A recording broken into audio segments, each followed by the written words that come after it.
on YouTube. Yeah, we don't Yeah, it's fucking terrible. video people.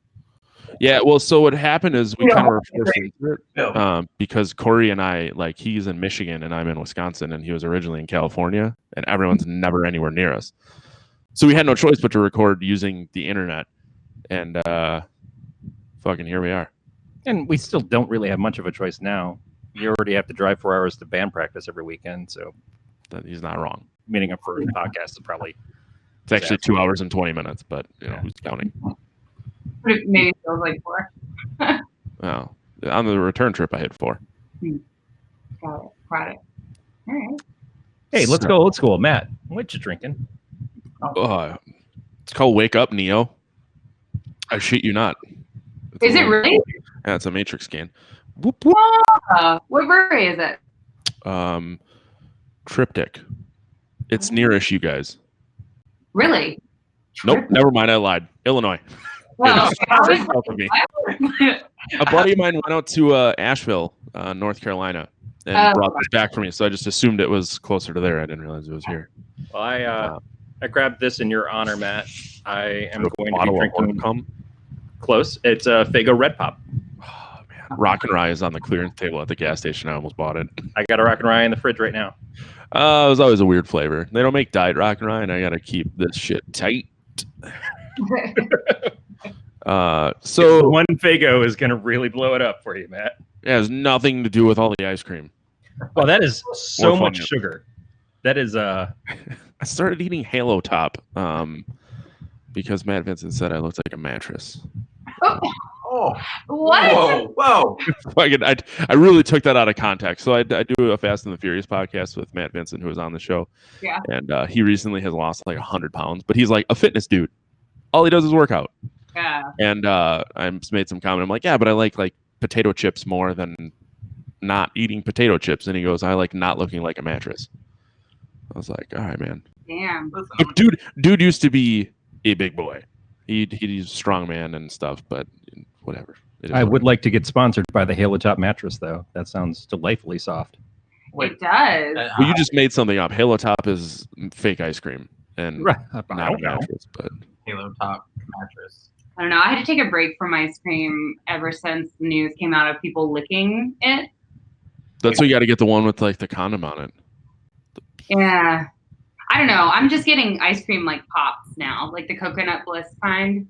Yeah, I also didn't know people were licking it, so now I need to reassess my life. It's a thing. I mean, it's probably made up by the government to keep us distracted, but it's like a thing that people are like going into grocery stores and like opening the ice cream and licking the top of it and then closing it and putting it back in the fridge. Huh. Yeah. People are fucking monsters. Yeah. Going off of people like posting shit on their TikToks or whatever. And okay, so I lick this and I put it away. But then immediately afterwards, when the camera's off, I take it back and I go up and I pay for it, or at least dump it on the floor and make it seem like something happened that wasn't me licking it. I hope. You would hope. Yeah. But I live by a very simple set of rules, and one of my rules is never look too closely at the McNugget. I love McNuggets. One time I ate 50. But it's basically we don't have an understanding of where our food comes from, what the process is, what's in it. We know that there's a legal amount of rat droppings and things according to the government, and that's probably gone to shit fucking hell because who comes to goddamn now? We know what the president eats, so I don't imagine that fucking ice cream getting licked is the worst that's going to happen to us. And goddamn, there's probably like 6,000 kinds of chloride in that shit anyways. So I'm gonna have my Ben and Jerry's and shut the fuck up. Hey, before you start talking about chemtrails, can we introduce our guests? Yeah. I had to nip that one in the bud. It was only 4 minutes and 15 seconds in, but our guests are Ben and Jerry. Ben and Jerry, popular ice cream connoisseurs. That's not very nice. They're very nice people. I met them at the introvert conference. Kenny and Katie from the Haunted Heart Park. I'm only on my second beer. Having a stroke. No, it's just mush mouth because I'm tired and drinking. So Sundays. Hi guys. Hey.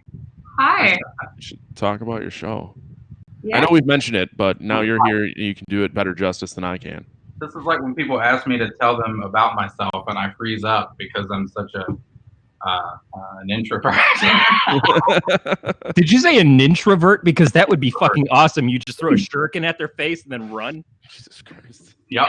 Yeah, an introvert. So that's a new thing for you. Yeah. Our show is the Haunted Heart Podcast, and we have an hour-long podcast that we release on Wednesdays where we talk about all manner of bullshit, vampires, zombies, murder, mayhem. And then on the weekends, we do a show called Netflix and Kill where we talk about horror films that are currently streaming on Netflix. Mm-hmm.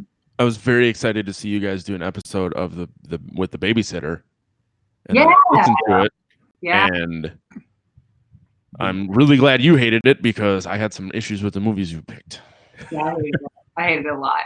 Yeah, we it's difficult finding, something that's really good on Netflix, but sometimes you get a few gems in there that are pretty cool. Yeah, I think the reason I was pretty vitriolic on that. You hated that shit. Here, the thing is that I love that type of horror when it's done right. Like, it is my favorite type of like totally like comedy, like horror comedy slasher, like kind of has that vibe of like back when you were a kid and things were simpler and like, and like hot chicks just killing people, but like it's awesome. But they just fucked it up so bad. And I was like, why did you do this to me? But I was out the minute. I can't stand for that. Yeah, you got out of control upset about that, and I don't really give a shit about Star Trek, but I could see how someone could be as upset as you. I also live my life like half drunk at all times. Yeah. So I don't know, man. I want to be clear that this show is being hosted and broadcasting on a network that is sci-fi based. Yeah. And we're the only show that is not sci-fi nerd. Let me mention. I should explain to our newfound friends how this show came about, because I was on a sci-fi roundtable and all I did was complain about how I hated everything. And then Corey's like, "Give that man a horror podcast," and here we are 4 years later. There you go. Yeah. I love sci-fi. I think there's something about, and I think other female sci-fi fans potentially feel this way. We get so much shit for like people figure out that you're into Star Trek and they're like, wait, but really, are you really into Star Trek? Like, do you know like this super obscure reference from this one particular episode? And it's like they feel the need to quiz you. And so to watch somebody fuck up something like so bad that's so obvious, I'm just like, oh man, this is like the typical hot girl trope, but they didn't do their research. I'm like, So I had, like, my brother watched Next Generation a lot when I was a kid. Mm-hmm. And because I wanted to hang out with my older brother, I always watched it. Yeah. And the points you made, like, just right over my fucking head. Same. And I've watched this shit, and I just was like, yeah, whatever. I don't really care. And here's the better point is that line that woman had to read about Star Trek in that thing was probably written by a dude. Right. A dude who doesn't fucking know shit. Right. So he's the one who fucked it up for everybody. Right. And I'm like, fuck you, dude. Probably I know that girl is squeezing possibly tits, going to guys. have to answer for that. She's probably going to be like at cons and stuff, and they're going to say, yeah, but you don't know shit about Star Trek. And she's like, it wasn't my job to know shit about Star Trek. It was my job to read the lines that some asshole wrote. So talk to him. But she's going to get shit about it for the rest of her fucking life. Yes. Yeah. Well, if you go to the cons where I met Katie and Kenny, no one's around. Yeah, that's true. That's an upside. It was terrible, dude. I'm not. Like, right at the time when everybody, like, I watched everyone just like abandon their booths for Shake Shack, and I was like, "What is happening?" Yeah, it was pretty. It's not closed, right? Like, there are still people here. I told her, I was like, "What's going on?" I'm like, Yeah. And that's the whole reason that my wife was like, let's walk around. Everyone's fucking gone. Right. Exactly. Yeah, because people come through during lunch. You got to be a real podcaster and eat your fucking lunch or Indian food with your fucking hands on the floor of the lobby. They're going to see you eat it in your arm. I was going to say, or you be like a hardcore podcaster like we are and just not have an audience. It makes it so much easier to get meals in. 7 strong. 7 strong. Yeah. No, it's okay. I was like, everyone just left, and I'm like, let's just like, DoorDash our shit in, but then they just didn't give us like utensils or anything. Dude, that fucking happened to me the night before. I did Uber Eats from because Chicago's not that far from me. Like I went back this weekend. Right. Well, I'm going to Rosemont, but that means nothing to you. No, it doesn't. Not at all. It's by the air. Oh, did you fly in or did you drive in? We flew. So Rosemont's by the airport. Okay. So, anyways, I got like a salad with my cheeseburger. Let that one wrap around, and they didn't give me a fucking fork. And my wife's like, "Just go to the lobby and get one." And I said, "No, I'm just gonna eat it with my hand." So I just air pawed lettuce in my mouth because I'm stubborn. Well, that's how we were. What did you order? You ended up ordering. We ordered Indian. So I got paneer masala, which is just like this soupy like thing. Yeah, so I'm just like scooping with the lid of the rice like into my face. Pour it in your mouth. As people are like moving through the lobby of this. Yeah, they're looking at us and they're like, "Oh, she must be a podcast." Yeah. Are you guys gonna go back next year? I think so. Maybe. I don't know. We had actually talked about doing CrimeCon actually next year, possibly. Yeah. We want to do CrimeCon and then we want to do Mad Monster in Charlotte, North Carolina. That's more of like a horror con. Yeah. We were thinking of doing that just to sort of like break away from, I guess, from people who leave their podcast booths to check. Well, I heard some talk that it's going to be in Milwaukee next year. Oh, really? Okay. Which is a less of a drive for me, and it's in my state. So yeah, there's good beer there too. I also hear you people fry cheese, so like really. Oh, honey. So Erica from Apex and the Abyss is a good friend of mine and Corey's too. So her and her husband came. This is the whole reason that my wife and I went. And they were like flabbergasted that I brought them not fried cheese curds, like fresh cheese curds. And my wife brought her own brick of cheese to eat in the hotel room. And they were just fucking blown away by this. And I'm like, this is normal. Like there's cheese shops on the highway. Like we stopped and I got beef jerky and cheese on the way down. So I had snacks. That's beautiful. That's nice. All right, maybe we'll go for the cheese. Well, I mean, or you just go to Milwaukee. I'll meet you there. And I will bring you enough beer to drown a small child. It's nice to eat a lot of cheese when you're traveling because then you don't have to worry about shitting the entire weekend. But see, I've grown up eating that much cheese. Like, it doesn't affect me. Everyone's like, well, I'm not going to shit. I'm like, I think I don't shit correctly if I don't eat enough cheese. Like, my body doesn't know what to do without cheese. I guess the next step in your evolution. Exactly. My final form is just a human cheese curd. He's just going to grow udders and milk himself to death. I used to melt a plate of cheese curds and then just eat it with a fork. Oh, I used to do that with mozzarella cheese sticks, like with street. Yeah, I've done that too. You get the little crust around the end. Yep. Yeah. It's like we need to take a 5. I gotta go rub one out. Yeah. What type of cheese would you be? If I was. Yeah.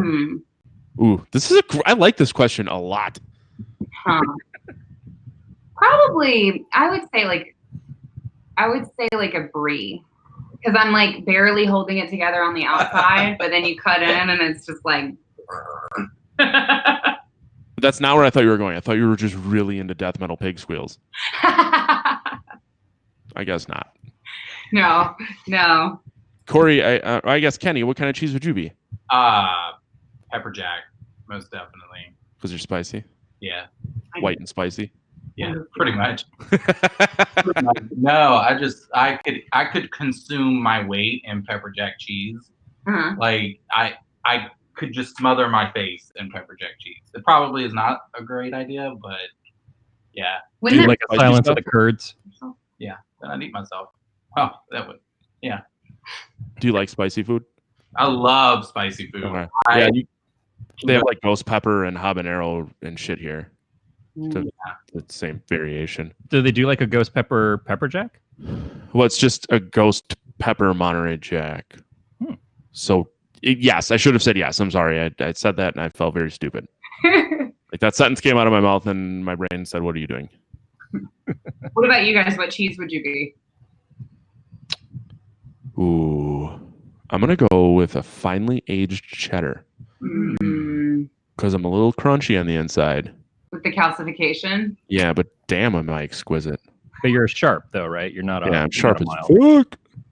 No, I'm like the sharpest cheddar. Like you can get 15-year age sharp cheddar if you can afford it here. It's like $25 a pound. It's out of control, but it is fucking worth it, and it'll last forever because they already cut the mold off. Yeah. Corey, how about you? I'm also aged, very much so, but I'm more of a dry cheese, so I would probably be a Parmesan. I assume you'd be Limburger because I think you probably smell funny. Well, fuck you. And you leave a bad taste in my mouth every day. really the best taste. I feel kind of bad about that, but not bad enough to say sorry. Yeah. Roast mode engaged. Yeah. I kind of forgot what we were talking about. The beer's kicking in. Other than the cheese. I mean, I remember the cheese conversation, but I think we were saying something before. I think you guys are talking about conventions, and since this was this the first convention you guys went to as guests, essentially? Yes. Yeah. So you shouldn't be tied to one place yet. You should kind of jump around and find the what really fits and works for you. So going to the same place next year doesn't make a lot of sense. You wanna spread out and see where is your spot. Yeah. Well, we found that a lot of not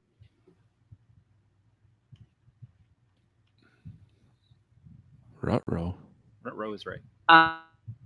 we're really big on, but we find that like if you are the type of person who just as a rule does not like horror, you will not like our show. So it kind of makes sense to us to go towards the like horror convention route because those are kind of our people. So you're gonna, whereas you have a lot of people who listen to true crime who are like not. Yeah, CrimeCon's in New Orleans, right?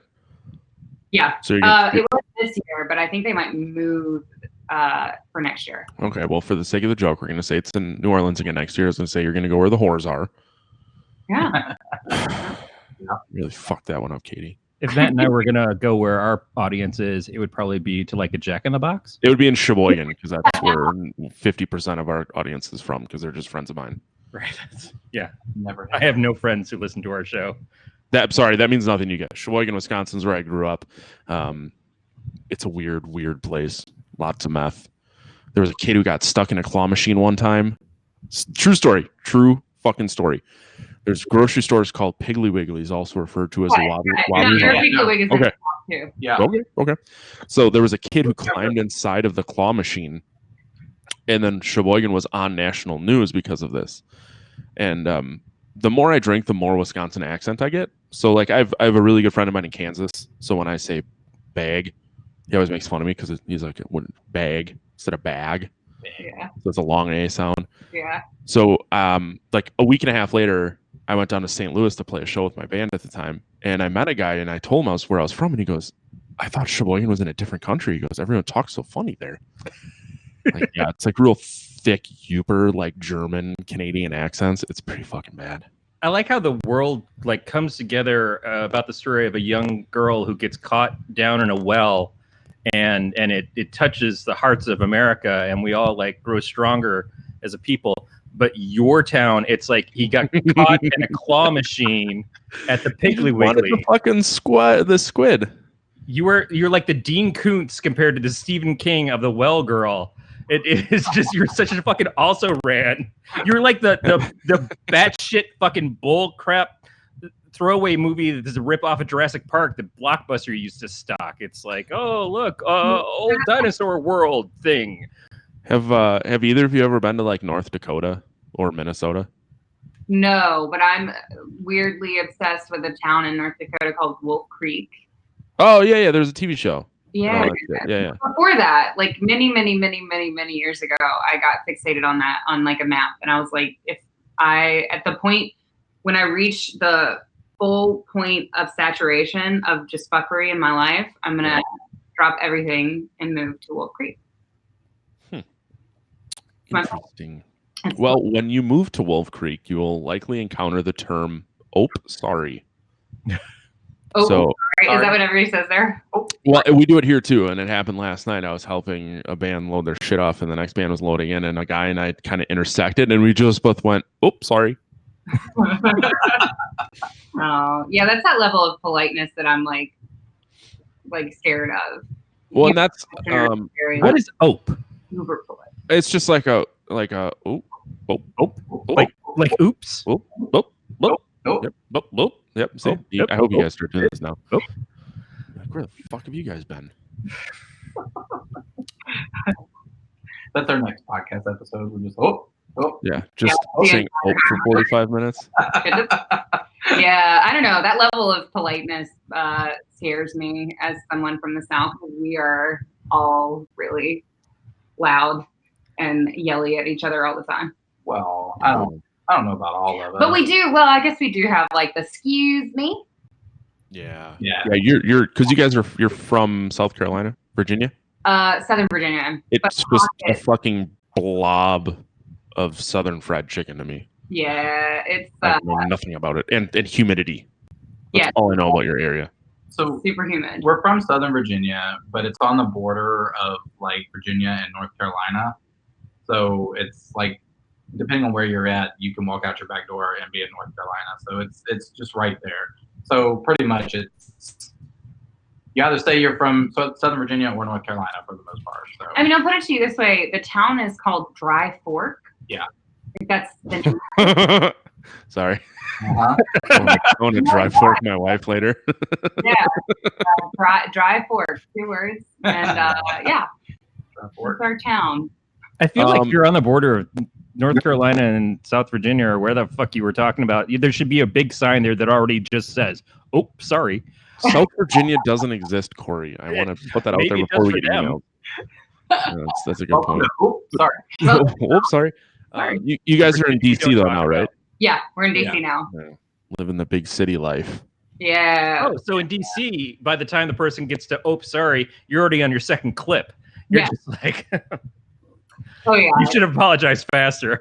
I'm sorry, I just shot 10 of you. Fine. Do you guys, because you were asking about, you said something about good beer. I'm going to help you out here.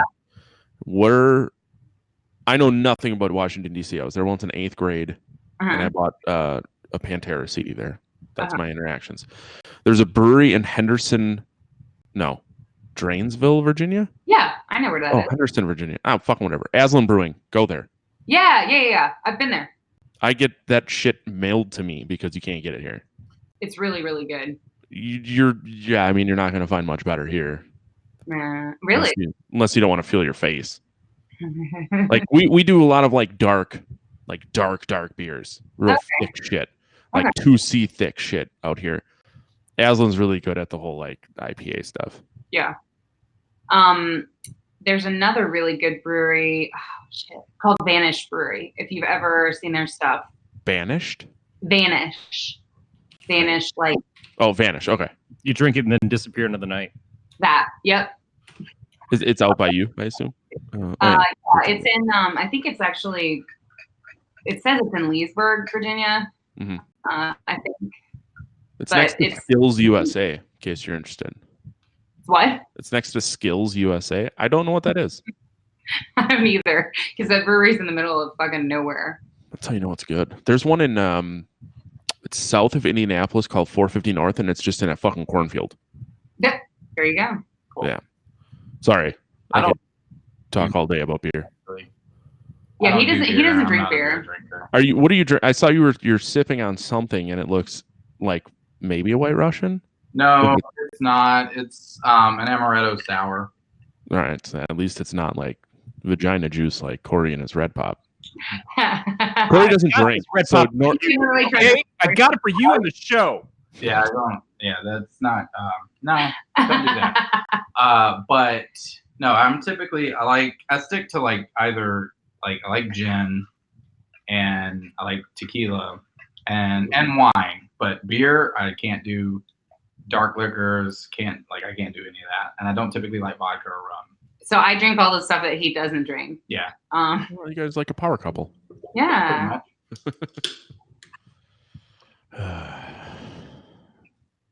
Yeah, sorry, I'm pouring my third beer because that's what I think of this. No, you guys are delightful. Thanks for coming on. Yeah. Thanks for having us. I remember when I wrote the email, and I'm like, how do I not sound fucking insane? They're like, hey, remember when we randomly met that one time when you met a bunch of people? Come on my show. Don't we all though? I feel like I go through that anxiety. I don't give a fuck about any of that. I just close my eyes and type and hit send, and then I'm like, nah, we'll deal with this one later. Yeah, it works out fine. Most of the time, it works out fine. And if it doesn't, then you can just be like, wow. There was It's like a 3:30 drunk Amazon order. You don't know AM or until it PM? shows up at your front door. Well, are we ordering at AM or PM? Because that's two very different orders. Yeah, mull that one over. So there was this When are lady, you less sober? soccer mom. Depends on the day. There was a soccer mom at that podcast festival, and she asked about what shows I did, and I was like, yeah, I do a Fast and Furious one called Cast and the Furious, and she goes, I've heard of it. I said, no, you haven't. She's like, no, I'm pretty sure I haven't. I'm like, no. I said, we did one episode, and it just came out. You haven't heard of it. And she just stared at me, and I'm like, it's okay. It's okay. Thanks for trying to lie to me. Magic. Some marketing genius came up with the title. Speaking of marketing genius, because of Kenny and Katie coming on, I have spent all day doing Satan things. Oh. I watched a documentary called Hail Satan about the Satanic Temple, which was actually really interesting, and I wanted to watch it, and I just happened to watch it. It literally had nothing to do with you guys. That's a really good documentary, though. It is. A buddy of mine does beer glassware. I'm trying to get this in there. So he's a grind pint series, so it's just got a bunch of upside down crosses and this big ass pig head on it. Nice. This is what I grab a drink out of. So if you like glasses, go check out It's Random Shit Press. Random. Our RS Press. He's a really good friend of mine. I'm gonna put it in. Still not a sponsor. Okay, that's fine. He did a woman's rights wine glass. So like a portion of all the proceeds are going to the Women's Rights Foundation. And he has like this huge backing from the Satanic Church for this glass. And that's kind of how the watching Hail Satan came up and this whole thing.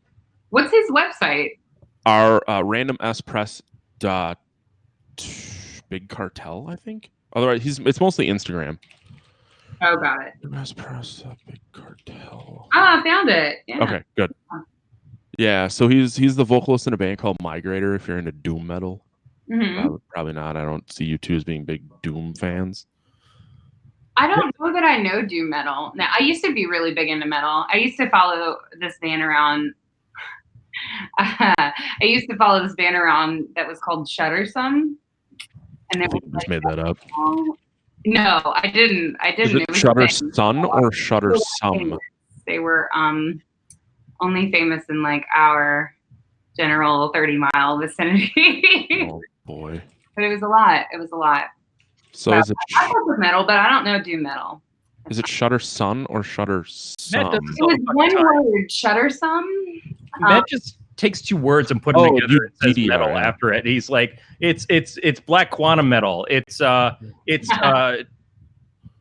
refried free holy metal. It's something all the fucking time. I don't think any of this shit exists. The worst thing is when people are like, "Oh, you're in a death metal band," and I'm like, "No, I'm not in a death metal band." You need to do like a chart of something. Just show me. I'm gonna pull out a Venn diagram and be like, "This is us. This is death metal." And at some point, the paper just goes completely black with black ink on, and you can't read any of it. You're like, "That's where my band is." You can probably get that with Vistaprint. I'm pretty sure I can. I already got it ordered. So wait, what type of metal is your metal band? Is it doom metal? No. Doom metal's too slow for me. It's more of like a chaotic hardcore kind of music, like the Chariot and some Every Time I Die, stuff like that. Okay. A lot of weird time signatures, time changes. Okay. Sometimes I got to smoke drugs so I can comprehend what our guitar player's doing. It's a thing. Yeah. I made beer glasses because I drink a lot. That is such a great way to just say that, well, we're not really trying. You know, the tempo changes and the guitar sometimes goes out of tune and the singer just walks out of the room every once in a while. It's really heavy. It's what happens when five guys realize that they're not going to be famous musicians, all get married, have kids and real jobs, but still want to play in a heavy metal band. Huh. Okay. Yeah. That's literally what happened because we were the same guys in a different band with like singing hooks. It was more like under oathy. And then they started having kids, and I went back to school, and we were just like, well, let's just do this for fun. And now we're angry. So is it like dad metal now? Technically, well, not all of us are dads. That'll change a diaper too. Yeah, 2/5 of us. Well, 3. Yeah, 2/5 of us don't have kids. Oh, okay. So dad-ish metal. Dad adjacent metal. Dad adjacent metal. And weekend dad metal. It's drunk on weekend metal. Yeah, that's. Oh, that's funny. I suppose we should probably talk about this movie though. We should. Yeah, kind of prolong that one. It's a good lead in. Yeah, I think so. Good. I think it makes sense, right? So That's a smooth transition. Yeah. A lot of metal in this movie. Good. Beatmaster just called me a sugar daddy. I don't hate that. Sorry, I don't know if either of you are paying any attention to this. I'm looking at the comments, actually. Yeah. Yeah. Sugar daddy, that counts. Phil Rude's here. He draws stuff. Yeah, I've got a couple of Phil's books sitting right in front here. Really? Did you Did not know expect Phil to show up. you plan that? No, I've had him up here for the last couple of weeks actually. Yeah. So Phil's been a guest. He's a longtime friend of Corey's. I like his stuff on Instagram once in a while. actually, I think he probably knew you before he knew me. I don't feel comfortable that that's the truth, so I'm just gonna say no. What does Phil draw? Sorry, I don't talk about this movie, but I got distracted. No, that's fine. I'll let Phil fill you in. But he has a really cool comic on Webtoons right now. It's a scientist cat that fights dinosaurs, and these books are illustrated novels that he's done. He's done some stuff with other people. He just completed the Camp NaNoWriMo challenge, where he wrote a 50,000 word novel this month about Bigfoot, and he's not telling me anything more than that so far. So I'm going to taunt him and call him out as much as possible. I pooped every day this month. What do I win? You win the opportunity to listen to Phil's podcast as well. He has a podcast? Oh my god, that's such a terrible person. Really? Yeah. Most days I don't put my underwear on the right direction, so let's just let this one slide. Yeah. I've been on a streak of doing that with my pants. This week, I put my pants on wrong 3 days in a row, and then I was joking. That's why I'm a little concerned now. Did you leave the house with your pants on backwards? No. Okay, so they're like girl pants, so they were more like leggings. So they're okay. identical to the fucking back of them. Yeah. And they don't have any tags in them, and so you just put them on wrong, and then what difference does it make? There's more space in the back for your ass. And I assume that there was just a pocket, and she's like, "Holy shit, the pocket's in the front all of a sudden." No, they don't have pockets because they're not cool enough to do that. Yes, they don't have pockets because that's obscene. No, my wife wears have shit of those things. The fake pockets. Yeah, but no, they had fake pockets in the back, and that's what gave it away. Oh, so okay. Found out though, realized it all 3 times before I walked into work, so that's good. Also, Matt's about to recommend a band that is Yoga Leggings Metal, and you probably will not like them. They're a little too dark for you. I actually want to look this Yoga? up. Yoga Leggings Metal. Use your words combined. He's making a joke, but now I got to find out if there's a logo. Like a soccer mom band that does like death metal well, they do metal yoga. Yeah. Now that's a thing. Yes, that is a thing. Because goats are involved in yoga, and we know that goats are the devil's children. Well, if you watch Hail Satan, pretty eye-opening. I actually knew a bunch of that already. That would be really cool. You band. You do hot yoga, and Black Phillip comes walking out and prances on your back, and metal yoga bones. I'm in a dark corner of the internet right now, guys. Ew, yeah, there's like videos of like yoga metal. Yeah, I don't hate this. Like, what's that? What's the your sun salutation? So, yeah, Warrior 2. I mean, I might actually would attempt to go to yoga. Dude, yoga's great. Like I've done it once. She brought me to it one time. No, that wasn't yoga. Yeah. That was. I took him to a sound healing class. Was it a Chinese buffet? No, I've taken him to that many times. Yeah. I took him to a sound healing class at my yoga studio, like halfway as a joke. But then we got there. What and is sound healing though? Huh? What is sound healing? Lay down on the ground and someone just screams directly in your face. And Did you laugh? Yeah. Yeah, like I feel like I would just start laughing at someone. So it was hosted by like this couple who were both very vegan, and could be from Midsummer. Yeah, Strike one. Could be from Midsummer. So they like walk in and they have all these like crystal bowls and like shit and like gold like little finger clackers from band class, and like they come in and they spend like 30 minutes just talking without picking up any instruments at all, talking to us about sound and our chakras. And Kenny, who has no background at all in chakras, is like totally lost. And I, who have like a little bit of background in chakra that I fake a lot of, and I've never been called out on, I'm just kind of like, interesting. And then they started like making sounds, and we were kind of like, we laughed through probably the first half of it.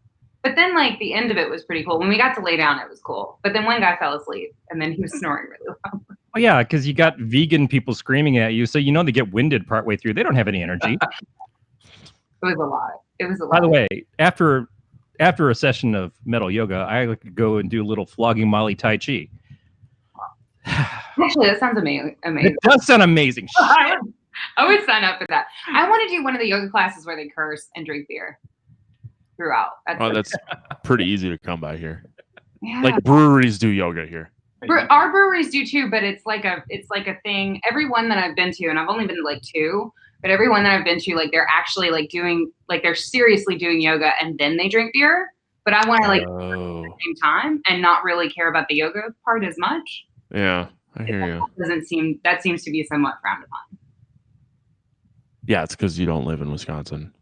What are you? Okay, so this is a topic that's come up recently that is very interesting to me. What are your like booze laws? When can you start buying beer?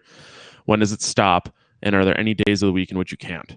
Well, it depends on what part. Because you have dry counties, right? You're from. No, I don't think so you can buy beer and wine in any gas station here. Okay. You can buy that anytime, 24 hours. And then actual like hard liquor, you have to go to the ABC store for. And those are only open like 9 a.m. to like 9 p.m. on Monday through Friday. And then I think weekends Saturday might be the same, but I think Sunday they don't open till like Sunday they're closed. No. Are you sure? Or do they open at noon? No, I think they're open because there's no like, because some places have like where you can't buy alcohol on Sundays. Uh-huh. And I don't think they have that here. Okay. Maybe I think it's shorter hours on Sunday. Yeah. Well, this is reaffirming. We're not alcoholics, or we're. No, yeah, totally, for sure. You can buy liquor in Walgreens here. Yeah. Yeah, same. Oh, you can. Okay. Because Yeah. a lot of states, like I think. No, wait, liquor or beer? Oh no, you can get hard liquor. Yeah. There's like a Jameson aisle. Shit. At a Right. Walgreens? Okay. Maybe Yeah, not. we can't do hard liquor there. We can get beer. Yeah. Like when we went to NOLA that one time, and that was a Walgreens, right? Yeah. We went to a Walgreens, and it was like hard liquor, tequila, all of the above. Yeah. But Virginia's not that level. Yeah. No, yeah, Wisconsin's on a different level. Like liquor stores open at 8 a.m. NOLA has drive-through daiquiri shops. Mm-hmm. So Texas has drive-through liquor stores, which I think is strange. We haven't gotten to that point yet, but you can't be outside 2 months out of the year. Yeah. Huh. All right, let's actually talk about the movie now. Okay. No more sidetracks. Movie? Okay. Wait, what are we doing? We're talking about Us. I hate this movie. Changed my mind. You hate it? Shit. I watched it one time, not of legal standards. And I was like, I really want to watch this again. So when you guys wanted to watch it, I got very excited. Yeah. I fucking hate this movie. All right. Changed my mind. You're like that meme, and you're sitting at the table, and you're just like, I hate us. Change my mind. Yeah, exactly. And I was like, towards the end, and I'm like, wow, I'm really glad that they hated the babysitter because I liked it, and I hate this. I kept waiting for Mandy Moore's husband to die. I heard something about a crockpot fire. I was completely confused by this. What? Oh, This Is Us is a. Oh, good. Oh, I was like, wait. Can you be I like, didn't know Mandy Moore was in This Is Us. Yeah. Because I'm straight. Oh yeah. Yeah. But you know, Mandy Moore is a delight. no, she is. She's a super cute girl, I guess, and wrote acceptable music. I don't know about that, but whatever. I don't know either. I think when she was writing music, I was going to like Slayer shows and stuff. I mean, she's a couple notches up on your metal band chart. You know, she's probably still in the gray area there. maybe more metal? Mandy Moore metal. Any more metal? Oh wow. If that's Yeah, our so- band name by next week, it's gonna be because that's too good not to use. This podcast is just ripe with show and band names. We came up with Gwen Stefani's Bush here. Gwen Stefani's Bush. Yeah, it's a Bush cover band with Gwen Stefani as the singer. Yeah. Anyways, sorry. I'll stop. So, by the way, and we're 100% spoils. You can spoil everything. Oh, okay. Please do. all It's right. fine. Yeah. Don't hold back. Good. Good. So I have to ask my follow-up question to you saying that you hate Us. It's 8 inches. Did you Oh, sorry. did you also Oh, the movie. Sorry. Okay. did you also hate Get Out? I didn't like it as much as everyone else did. Yeah. So Didn't either. having seen Us one time through, I was like, well, I want to rewatch it because now that I know what the twist is at the end, how There was a twist. yeah, everyone stood around and they did the twist. Yeah. They played And with Dancing at the end. there was a whole dance sequence. Yeah. Which I did think that was stupid because there kind of was, but having known what the twist was, I wanted to watch it again and kind of pick up the subtleties. So like when she's told that they're going back to Santa Cruz and like the look on her face. Yeah. But my biggest complaint, sorry, I'm just skipping through everything and going straight to what I hate. Yeah. When they first broke into the house, why wasn't she just like, bitch, why? Oh, sorry. Schlitzy's in the chat. He says he hasn't seen Us. I'm going to ruin it for you. Yeah, But- this is what we do here, so we apologize. Oh, damn it. He's going to really? leave. He doesn't want spoilers. Like, Schlitzy, watch Us and then listen to this. We'll talk about it next weekend. We're going to Flashback Weekend in Chicago next weekend. okay. So okay, so what I didn't like is when they first show up at the house and the voice thing. I get why she did that, because she got but why wasn't she just like, hey, like fucking I'm here to kill your entire family because of what you did? Why like all this cryptic rhyme shit? And it's like I just That's the artistic license of it. The problem is that for me, it completely ruined any suspense as to what it was. It was very obvious from the beginning when she sees herself in the mirror or whatever that it's going to be that they've switched. That just there was no way to not know that was going to happen. Yeah. I I don't think the twist was really that much of a twist. Right. It's a realization for the son. Yeah. If it was just them telling us at the end, that would be one thing, but they were showing us the perspective that the son had kind of figured it out and she looked at him and just kind of dealt with it. It doesn't mean that she's not his mom.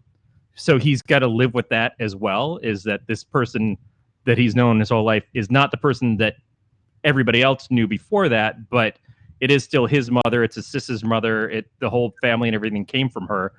Right. But he does realize that she is the cause, essentially, of all of the stuff that happened that night. Right. And in that regard, the twist isn't as important, but it was so telegraphed by the fact that she's the only one that talks, Yeah. and everybody else just grunts.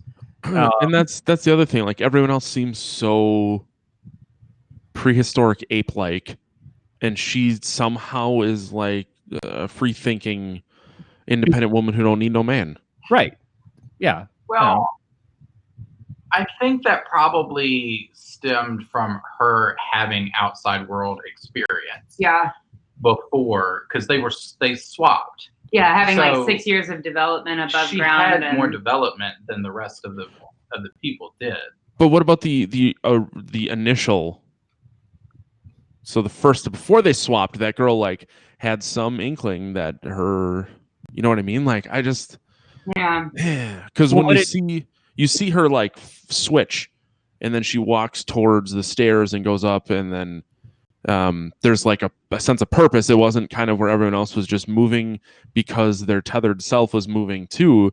She was like going there with a purpose, and I don't know. She still may have been special. But I wonder if you are looking at the control from the wrong angle, though, Matt, because I took it as we above ground people move because our tethered selves below ground move, and they're being like made to move or guided by whoever, whatever sort of weird entity is controlling the underworld people. So like the reason that we marry the people that we marry, the reason that we, do the things that we do are because we're being controlled by those underworld people who are being controlled by some sort of secret government. So the point would be that they are creating whatever government or whatever this is has created these tethers is to control the people that are above ground. So like that whole monologue that Lupita Nyong'o does in the beginning is like, I took that to mean like she was paired off with the dark version of Winston Duke, and they had a family so that Lupita did that above, and like that it was like a control thing. Not that Lupita was making choices of her own free will. Yeah, what it seemed to be saying, from what I gathered of it, is that the people that were created as clones, because that's what they said, they were made by humans. Yeah. And it was in a sense to control the people above, but then they lost sight of the experiment and they just let them continue on down there, and that's why things got overrun. That's why there were multiple bunnies everywhere from the experiments. But they didn't have souls of their own. They were tethered to the people above, and so they emulated what they did above. And so when she married, it was because up above the person got married. Their kids that were born became very similar as well. It's still in the tethering, but because they don't have a soul, they assume that in killing the people above, they will start to gain some of that away from them. They're not going to be controlled anymore.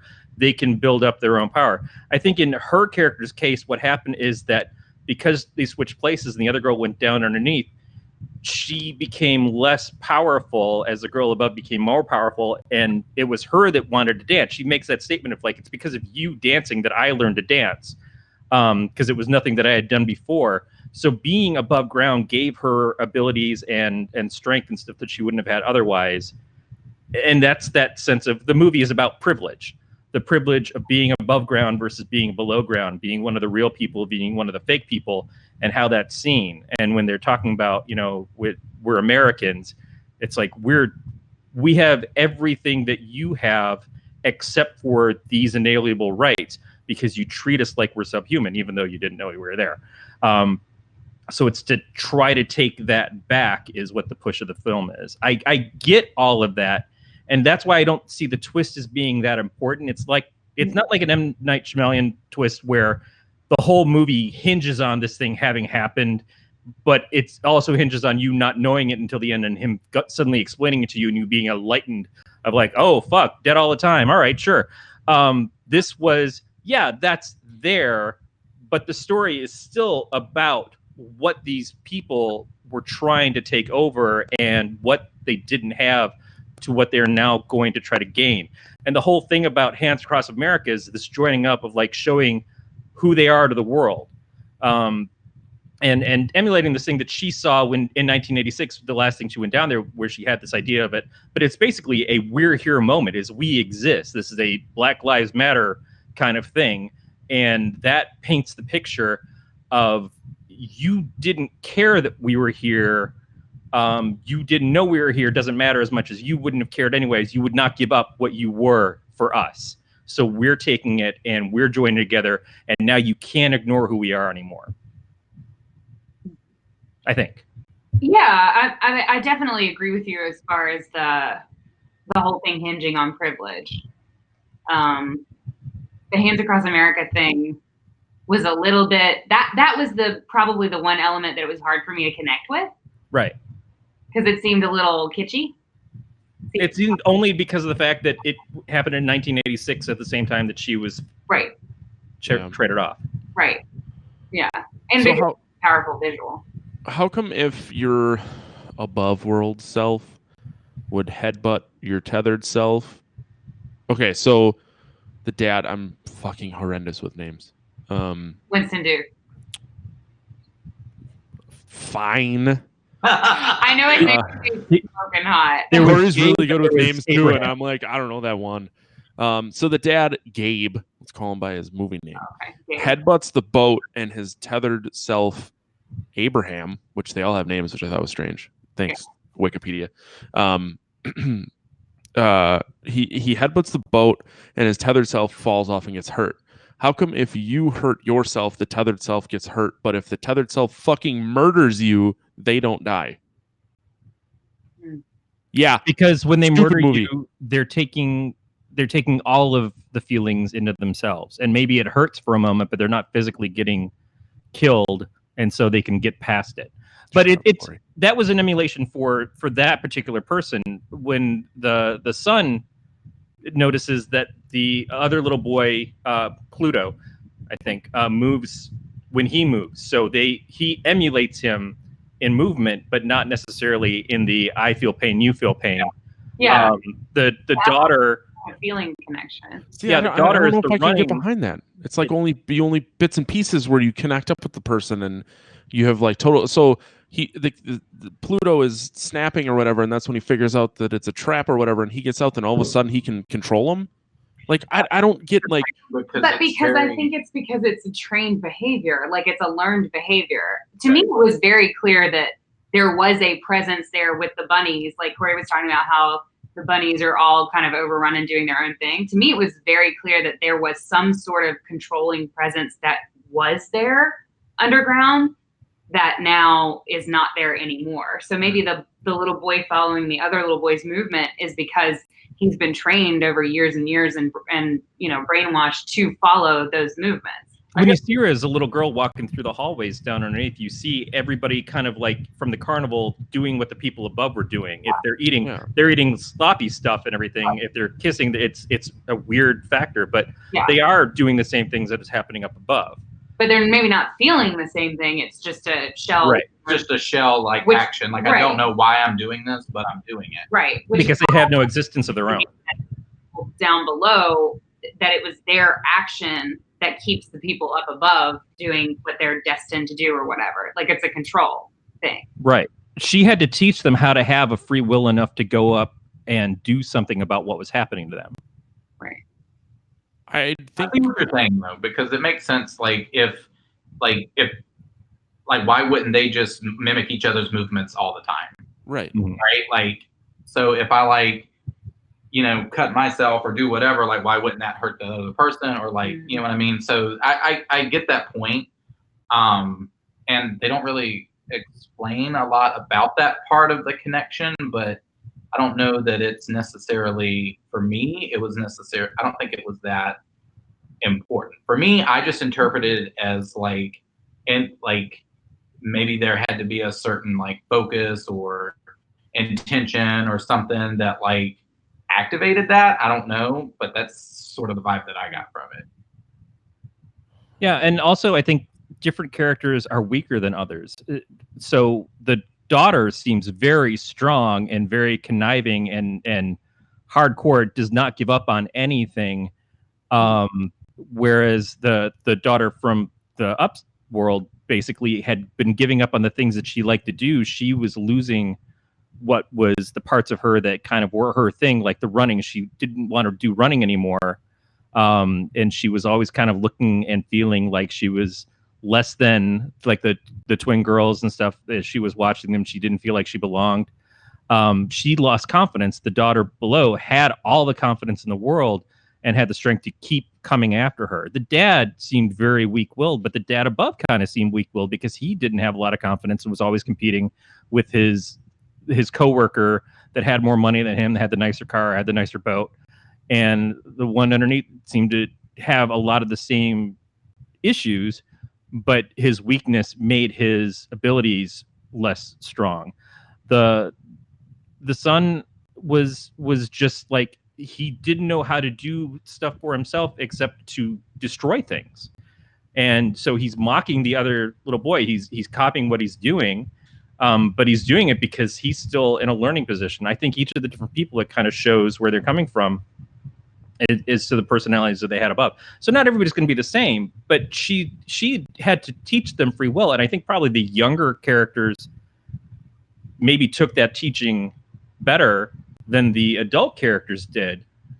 Because when she was down there, the Abraham would have already been born. He would have already been cloned. But the kids are kids that they had together. So they would have had some of her DNA essentially as an up top person would have been part of who they were, as opposed to Abraham, who was only ever a clone. But we're reading a lot into this, which is probably too much for what the story itself is trying to say. Isn't that why people come to this show? No, they say, "Hey, did you guys try those in your Burger King tacos yet?" I was gonna say, normally, I almost did. Mm-hmm. Katie, did you say you did? No, I said, "Oh shit," because I knocked my. She said, my "Oops, drink sorry." over. I said, Sorry. Really want to know if that Taco Bell taco was any, or the Burger King taco was any good. I mean, Wait, what? Hold Burger on. King has tacos now. Burger King has Hold on. tacos. Yeah, KFC has Cheetos on sandwiches. Burger King has tacos. I didn't hear about I that. heard. Yeah, he has- this is what happens when you start legalizing pot in states. I didn't know Burger King had tacos. That doesn't feel right to No, me. I heard it's not very good, but for $1, I could do worse. That's like when Taco Bell had when they started doing the nacho fries. They're absolutely disgusting, but people fucking love them, and I don't understand. Watch your tongue when you talk about Taco Bell. No, I love Taco Bell has been there for me. I want to try the Reaper Ranch steak fries, or the Reaper Ranch fries, the ones that you're talking about. So the fries just with hot ranch on it. Yeah. I heard. Whatever. I'll try anything once. What's that? Do they use the taco seasoning on it? Yeah, so they make fries and then put taco seasoning on the fries, and then put steak on it, which I don't think is real meat. Yeah. I could get down with like French fries with taco seasoning on them. Yeah, but you could just do this at home. Yeah. You know what I mean? Like, there's a certain amount of like, I could just fucking do this at home. Yeah. Honestly. Yeah. I mean, what if you just took fries as a base and did them as nachos? Like, Did you just say we should freebase fries? No, if you took fries and used them as a base as nachos as opposed to using tortilla chips, Do it with tater tots as an fries adult. except do with taco meat and shit. You got to make tater tachos. I have had that. That is So excellent. goddamn good. Wait, isn't that just cheese fries though? No, but they're tater tots. Like, Yeah, it's different. Fries layered up, like Well, yeah, but if you put the taco meat and maybe sour cream, black beans or something. Yeah. It depends on what you do with your nachos. But the way that you load cheese fries is to put bacon on, not taco meat. But I can get down with taco. I mean, yeah, I could get you're gonna need a spoon for sure. Right. Yeah, they're going to be sloppy. Yeah. But that means you don't have to share. No, I went to a restaurant the other day and ordered a salad, and they gave me a spoon to eat my salad with. They were mocking you. They were like, fuck Like, figure this one the fuck out, bud. How old is that lettuce? Like, it was like a mush soup. it was a salad, Yeah, not it like was a a chia salad. bowl. No, it was a salad. It had lettuce, and it was at American Tandoor at the mall, and I ordered some sort of whatever the salad was, and it came with a big ass spoon, like a fucking ladle spoon at that. It wasn't like it was like a big ass spoon. I'm like, what the fuck am I supposed to do with this? I'm like, that was them disrespecting you, sir. That was them saying, yeah, just pour this into your gullet. There is something Right, so American man. innocent about when you guys say fuck with your southern accent that it makes me giggle every time. Like, Excellent. great. yeah, if you were like if you were like really just laying into me, you'd be like, fuck you, man. I'd just be like, you're so cute. See, that's how my relationships work. Actually, that's how it works. Do you have a therapist? If not, you should get She Get a does quiver. actually. I I listened do. to your show. You got her email, I heard. My therapist is alarmingly like me, though. Like, she shows up for appointments like 15 minutes late, and she'll text me and be like, "You want a coffee?" And I'm like, If Yeah. there's one thing I hate in this world, it's people who aren't on time. I am so fucking anal about being on time. Sorry, Katie. 15 minutes late. 20 minutes actually, but who's counting? Yeah, I struggle with that a lot. It's the singer of our band. His name is Nate. We call him Late. Like there was one show where we were having a serious discussion about playing the first song without vocals because we didn't know he made it. He's literally the guy is there when he needs to be there, but there are times where it's like, holy shit, I hope he makes it. Yeah, he just leaves you guessing. Well, we had a discussion, and his explanation, which I completely understand, is he goes Monday through Friday. I have to pick my kids up. I have to drop my kids off. I have to be at work. I have to be at meetings.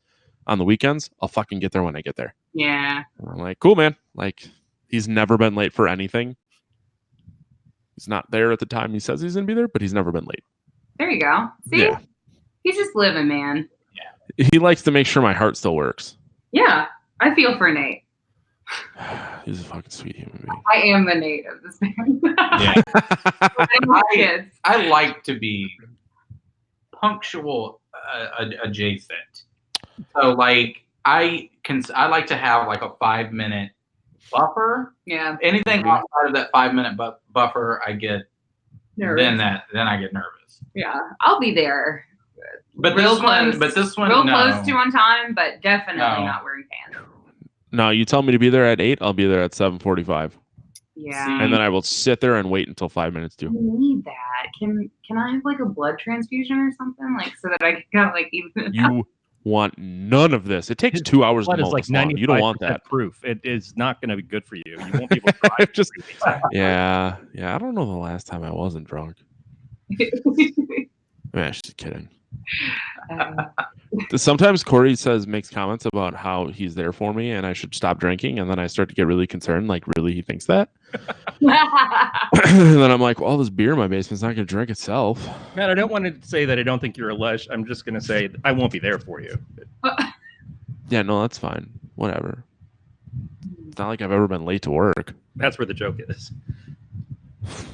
Yeah, I'm too drunk to get your joke, so I just kind of overpassed that one. I respect a drunk person who can be on time. Well, I should start drinking. Maybe that's my problem. You just got to peel the 3 school kids off the front of their grill, and then it's like, well, he got here on time. Just get the economic Toyota RAV4, and they just roll underneath it.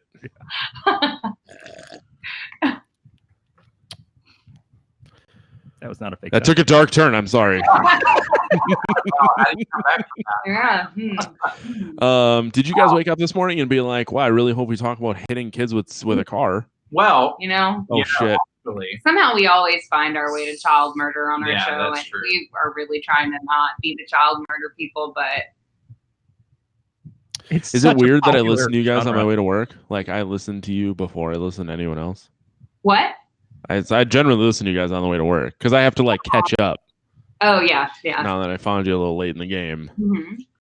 You ever feel like, because I listen to podcasts on the way to work and stuff too. Do you ever feel like you're putting yourself in the wrong frame of mind to go in and do your job? No, I was trying to listen to Kenny and you opened your fucking cocksucker. Oh, I'm sorry.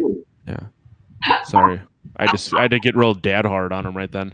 What did you say, Kenny? What? You were saying something and then Corey rudely interrupted you. I don't remember. God damn it. Now I feel bad that I just dadded Corey for no reason. You said something about you were late to listening to us, and I was like, oh, so you were late. Oh. Well, see, I don't have a start time at work. I just kind of when I show up, I show up.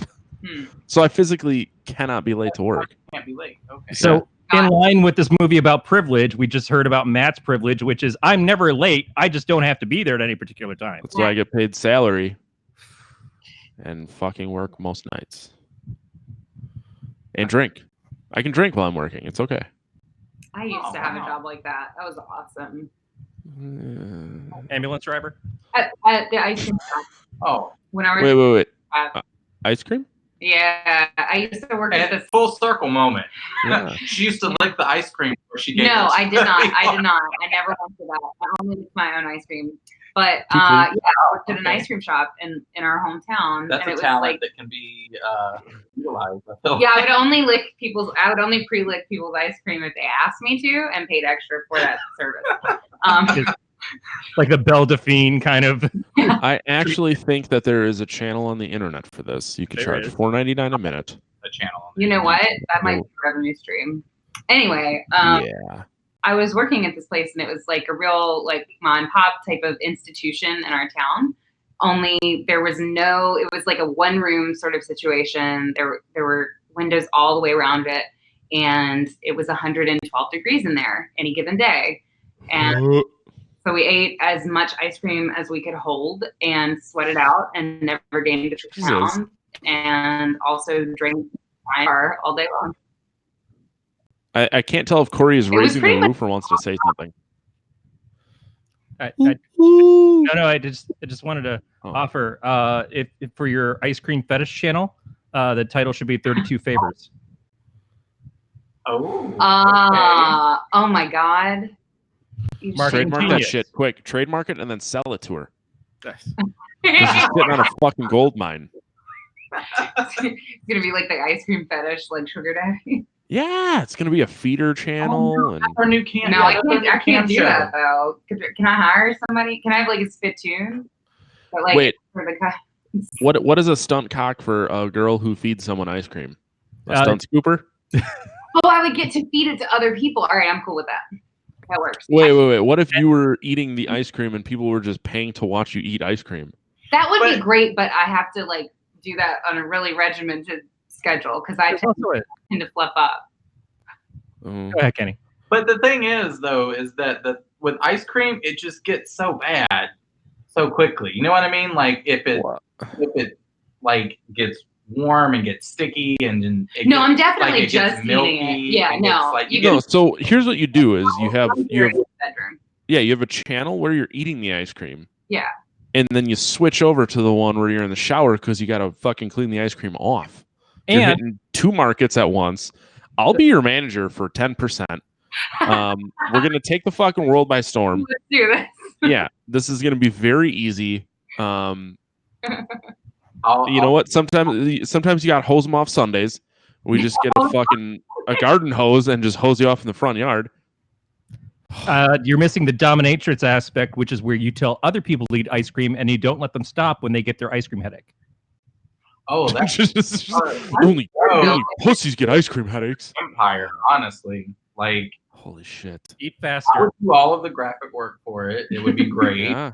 Bite with your teeth. So we got to turn into the podcast of dominatrices. Dominatrices. Even if I was sober, I wouldn't be able to say that word. Then it would just be called pod. Pod, yeah. Instead of pot, it's pod. Would be a podcast. That'll never catch on. Dude, okay. Let me. Someone I work with is trying to start a podcast where it's just basically a radio show of new music, but it's a podcast form. Ah. Do you think this would work? So basically, he wants to do like 5 different shows of different genres of music. The person who hosts that show goes to find new bands for each episode. Do you think this could work?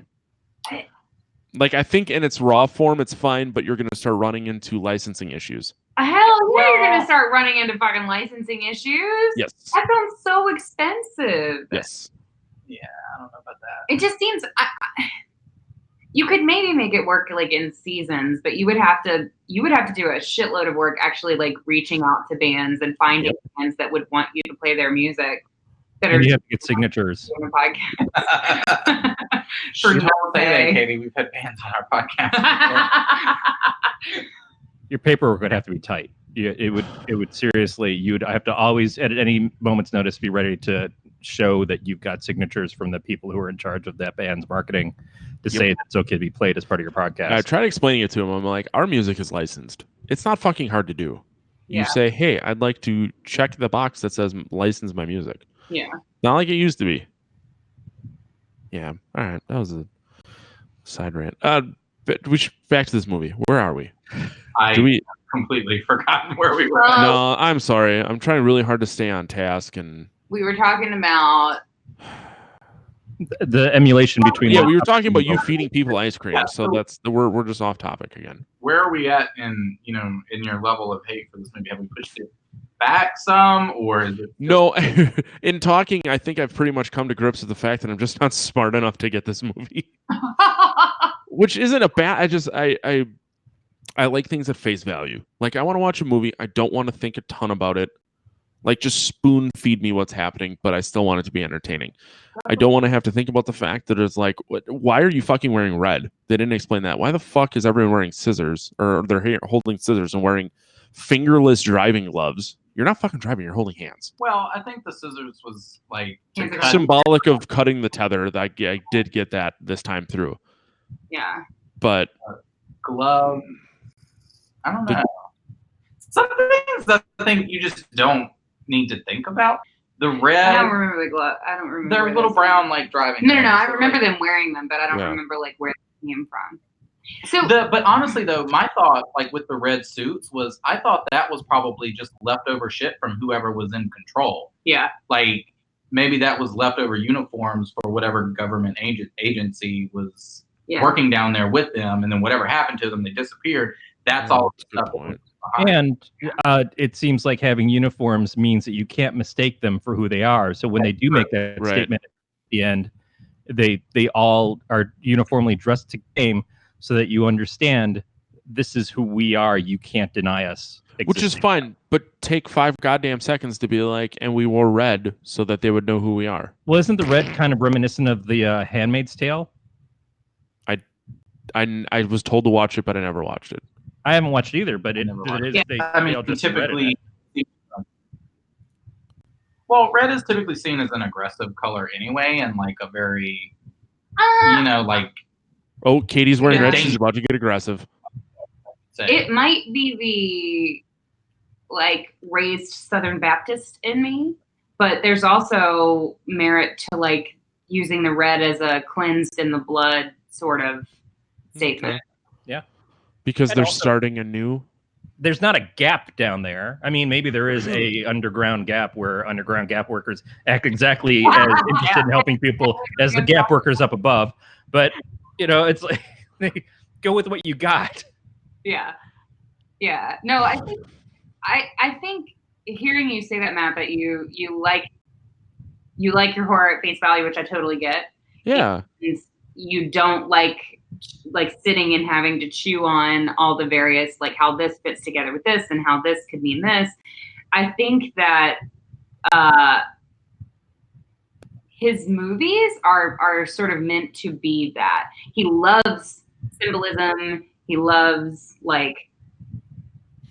Get Out was way too heavy with obvious symbolism. And I'm a person who loves obvious symbolism, but Get Out was even too much for me. Like, it's ridiculous. I mean, you have a scene where the girl who is crazy racist is eating her Fruit Loops separate from her milk.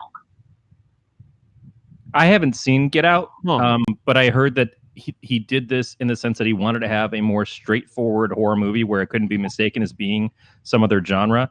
Yeah. And there are things in this that are genuinely terrifying. The family standing in front of the house in the dark and not moving and not reacting to being told to go off, not being reactive to saying the police are coming. They don't care. That is scary as hell. Yes. Yeah.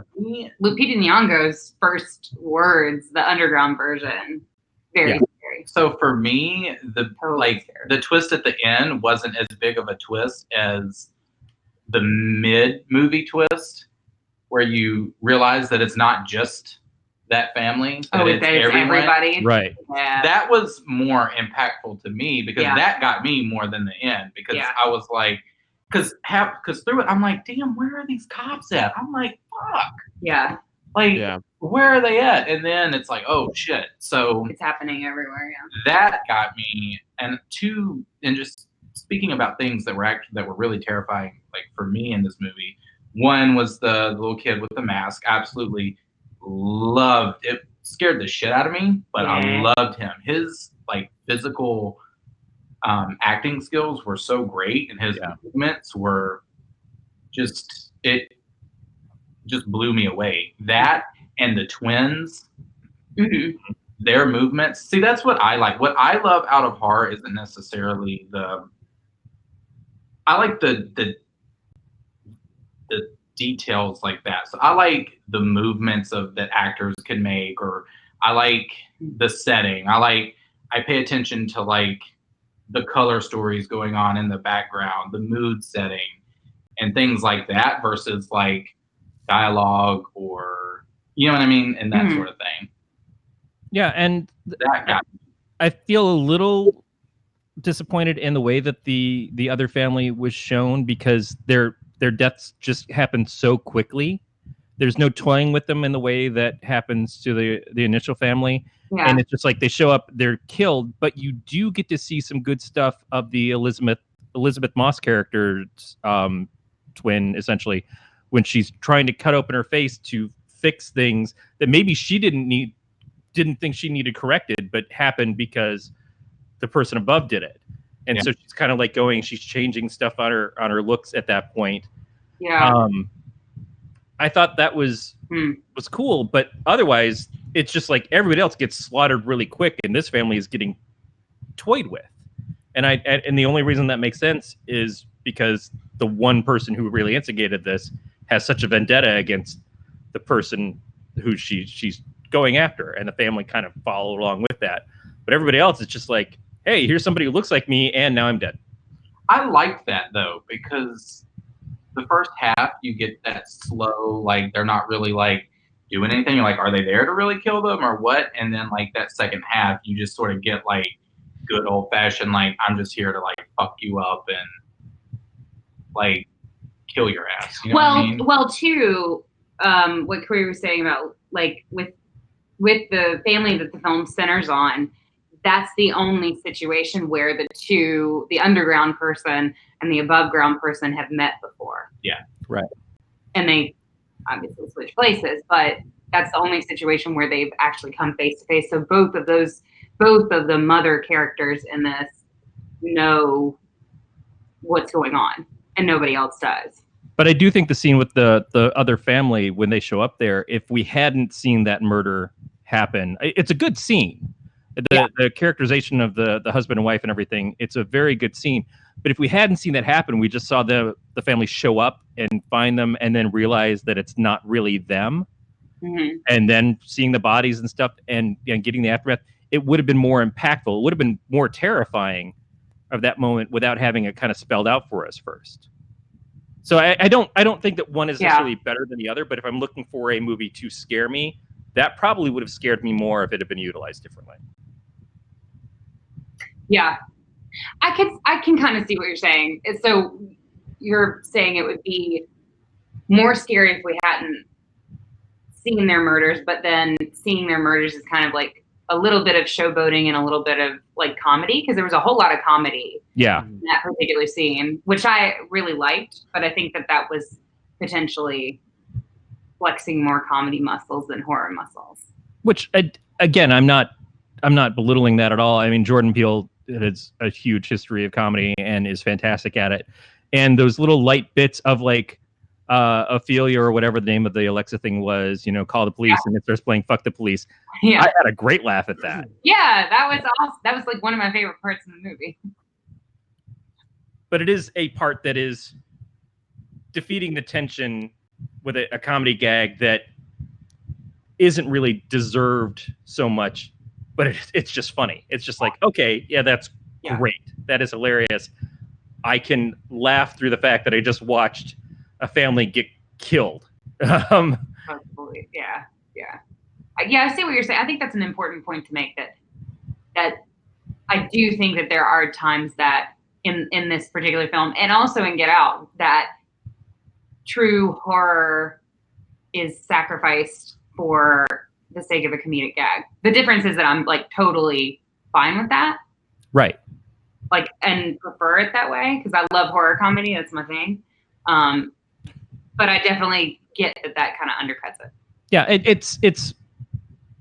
I'm glad that it's not a one-note movie the whole way through. It seemed to move slow for me until the other family shows up, or not until the other family shows up, but until the us shows up. And so having those breaks and having the characterization of the family and stuff, even just the way they're talking to each other and they're just like telling the dad, no more boats. The boats are lame. those moments are great moments because it allows you to kind of have the ups and downs of like, I'm watching something that would otherwise sicken me, but at least now I can find it palatable because of these things that are interspersed in this. So it's definitely not to demean what it does. It's just, when I think about it, how would I have expected that scene to go? Being scared probably would have been more worthwhile to me if I was making the film, but I couldn't have come up with some of the other stuff that this guy did. This is genius shit. Corey, speaking of boats, Drive It. Work's calling me. Okay. But yeah, so like I said, I haven't seen Get Out, and I don't have the background to know like the criticisms that people may have had of that film and what led Jordan to doing this one. But it really felt in so many ways like what he was doing, what he was presenting, everything mattered. Yeah. And even when you're honing in on the TV at the very, very beginning, they're talking about Hands Across America, but you're looking to the left of the TV, you're seeing videotapes, and there's like Chud was one of the tapes there and stuff. Yeah, the Goonies was on there too. Yep. And she's wearing a Thriller t-shirt, which it took me a while to realize that it was Thriller, the Michael Jackson album / video, and not just like a thing about horror movies. But it's still like, it makes sense that she would like it for the Michael Jackson reasons as well as maybe the horror movie reasons. The mom's like, doesn't that kind of give her nightmares? It's like, yeah, the Thriller was scary when that video came out, but it was also such a huge moment for music television, and for filmmaking, and for Michael Jackson, who was already an icon. So for all of these reasons, that makes total sense as what that shirt is. I kind of missed what the shirt was that the girl underground was wearing, in reflection of it, because I know she switched shirts, but she was wearing, it was a Hands Across the World. No, wasn't it a Hands? I think they're wearing it underneath the other shirt. It was what she was wearing, a Hands Across America shirt, and then put the Thriller shirt on over it. Mm-hmm. And so when she leaves, the Hands Across America shirt is in the closet, but she had taken the Thriller shirt, but she was wearing a black shirt that almost looked the same, but not quite. And I kind of want to go back and see if I can figure out what that shirt is now. I bet you it's important. He loves to do. He's been criticized. Phil's been criticized a lot for having like very obvious symbolism, like that type of thing, and like having like I talked to somebody who saw the movie and didn't like the scene where you're looking at the TV watching the Hands Across America commercial and all of the like cave dwelling type things and like the Goonies and things like that, references to sort of like underground stuff. Like that person that I talked to said that was like super heavy handed and like terrible. But isn't that the same kind of feeling as like watching Stranger Things? Yeah. Like Stranger Things is built so heavily on nostalgia. Oh yeah. But it's taking all of those things that it's nostalgic for and presenting you a great example of what worked about all of them. Yeah. And doing it with really well written characters and well acted parts and all these things. So if you do it and you do it well, it's fine. If you're doing it just as shorthand, that would be one thing. And if he was doing a shorthand movie of like, oh, it's the Morlocks and that's all it is. But he delves into so many different feelings and ideas in this that right. I think the sum of the parts is made up to be a great thing. Yeah.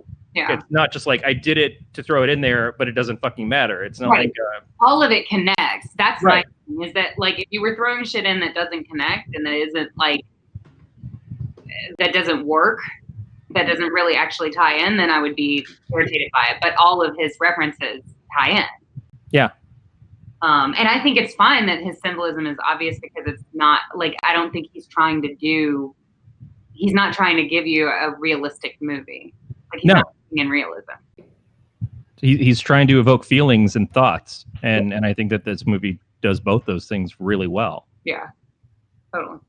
But I could also see, I guess I kind of see Matt's point that while I really like that sort of like feelings and thoughts and teasing out these like the symbolism and things like that, I could totally see how another like horror movie enthusiast could get super impatient with all of that. In terms of it being like a horror movie, I thought it was good, but I knew like having seen Get Out that there was so much more to it, and yeah, if there's one thing I hate, it's like not having a question answered, especially when some people get it or some people can form an opinion, but I'm like, I don't know, man. I'm not the world's smartest person, and I don't really give a shit to try and figure out what you're trying to fucking say. So just come out and fucking say it.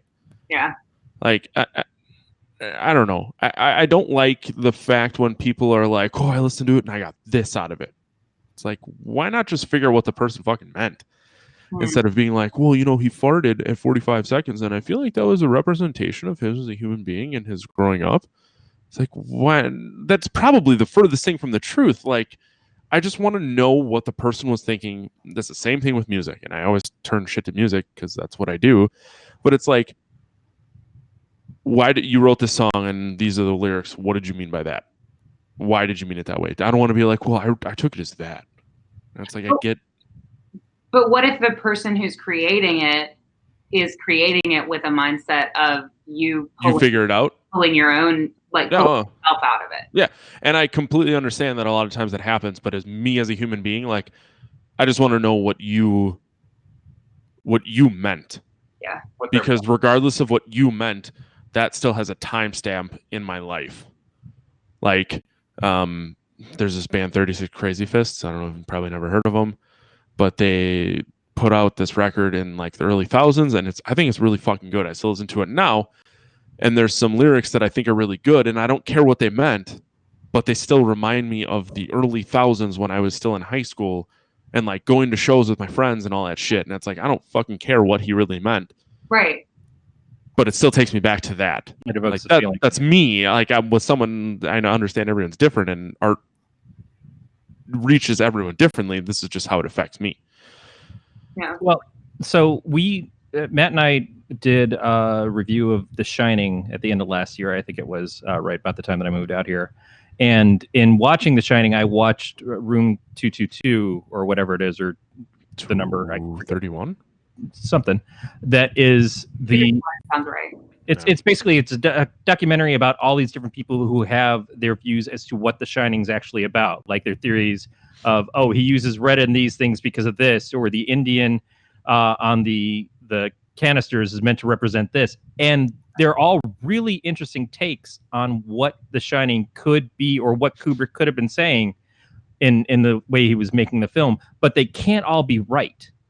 In fact, most of them can't be near each other. If one's right, then the other one has to be wrong. Right.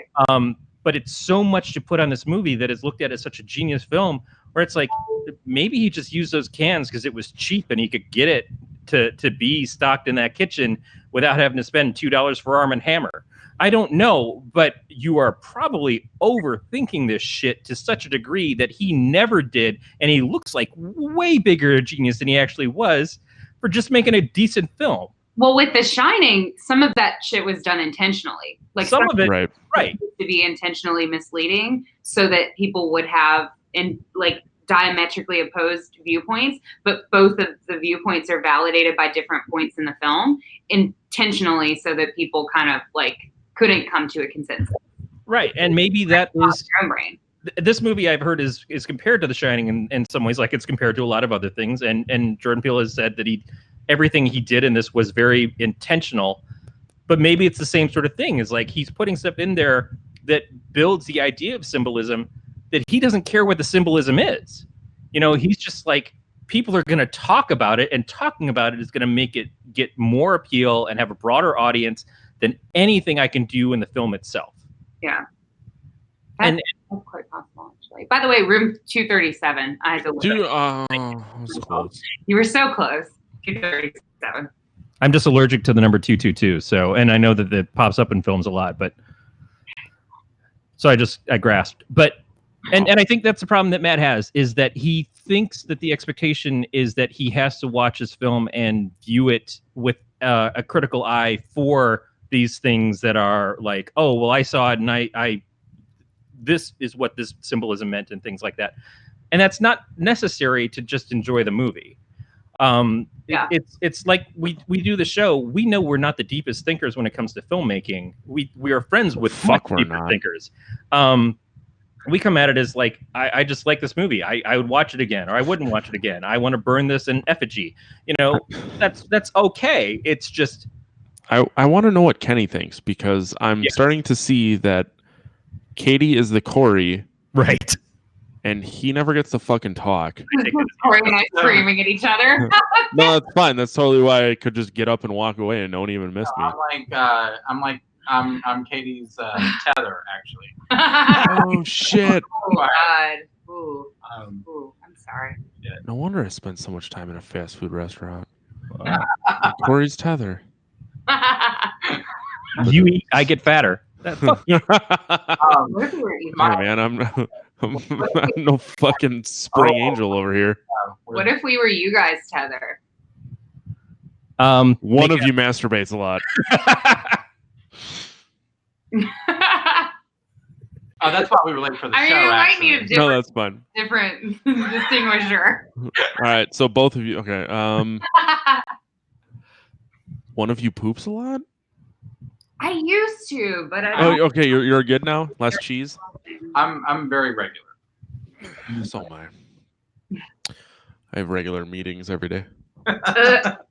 No, but what my point on what, or my view on what? I missed that completely. No, dude, you're okay. So Kenny and I are very much alike. We're just like, you said words. I didn't understand what you were saying. He's like, I just wanted to give you a chance to talk. I mean, Corey and Katie have been, they talk like they got a fucking monthly book club. Love you. See, you fucked him up. I put him on the spot. No, it's all right, bud. You can, you want to give me like your favorite cookie recipe? We can go that route instead. I don't have a favorite cookie He's not recipe. a cookie guy. No, I don't really like. What's your snack of choice? my snack of choice? Yeah. Oh wow. So that You really, better point to your left, buddy. that really depends. You guys know we're not like. Yeah, no, I know that. Corey doesn't apparently. No. Wait, what's not a thing? I think Corey thought you two were dating. Oh, No, we're not. He's gay. Yeah. Okay, Oh, I'm aware. I was not. See, most people think that we're dating. He'd never and be that we're- way. No. We're together. What? To say, they said that when you were asked what your snack of choice is, that you should point to me. Oh no. But I No. said to them that he would never be that Oh. kind to me of his own volition, and if he Yeah. was, Especially if you were dating. Kenny, if I were gay, you'd be my type, bud. I just want to throw that out there. Okay. You're a sweetheart, man. I'm not gay, but I'm. I like you a lot. That's whatever. That's- You know what? If I'm very thinking nice. about hopping the Very fence, I'll give you a call. All right. We digress very quickly. I'm sorry. Your This is- food snack of choice. Turns. That's a lot. Snack of choice. Not you, unfortunately. Sorry, Katie. Can't you please know. everybody, you know. If I'm single, I'll give you a call. So I like. I said if I'm single, I'll give you a call. Okay. How's that a prize? It's like second place. I'm sorry. I'm I'm really I'm glad. just trying to get my snack of choice. I know, right? I'm buying you some time to get like solid thought into this. Barbecue chips. There you I go. love a good Lay's, barbecue chips. lightly salted, regular salted. We got to get deep into this one. Do they salt barbecue? Wait. Oh, I mean, it's just. They make So lightly listen, salted here because we eat a lot of cheese and we need the lightly salted. I will live like I love just about everything. There is not a food that I will not eat. But you have okay. What is your chicken wing policy? My chicken wing policy, Yeah. I have none. What do you mean? I mean, this is literally your opportunity to tell me how much you love chicken wings. I absolutely love Equal chicken. opportunity. So I do prefer the drum versus the. Ooh, my guy. I do not like the flats, but I have a method to eating them, so I can still drink my beer. Right. So, Yep. so to me, the flats are difficult to eat. So I like I the like- flats because you get to hollow out all the meat. Nope. Here's what you do. Kind of You like find the smaller of the two sides. You grab the bottom and you take it with your teeth. And you break it in half. huh. You pull them apart. You set the other one down, and then you suck it off. Yep. And then the other side.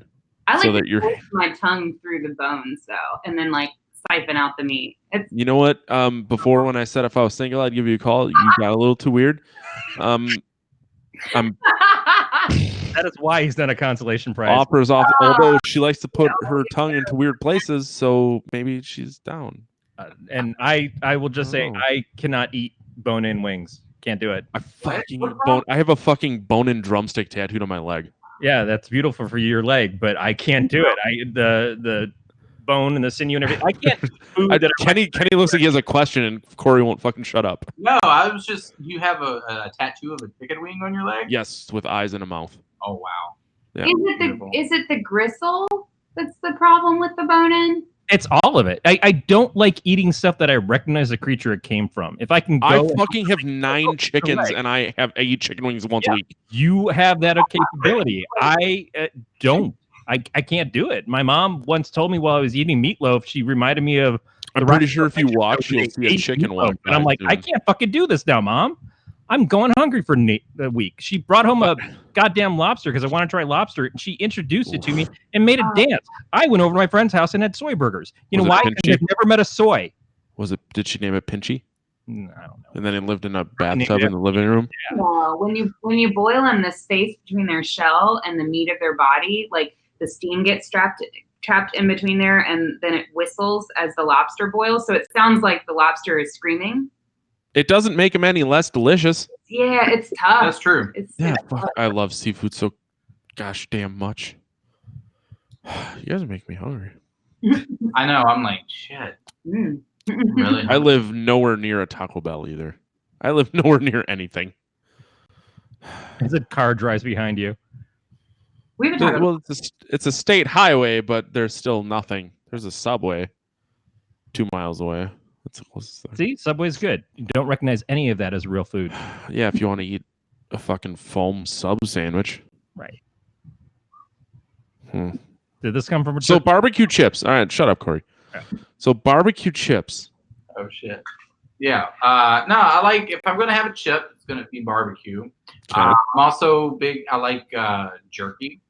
Ooh, all right. What kind of jerky?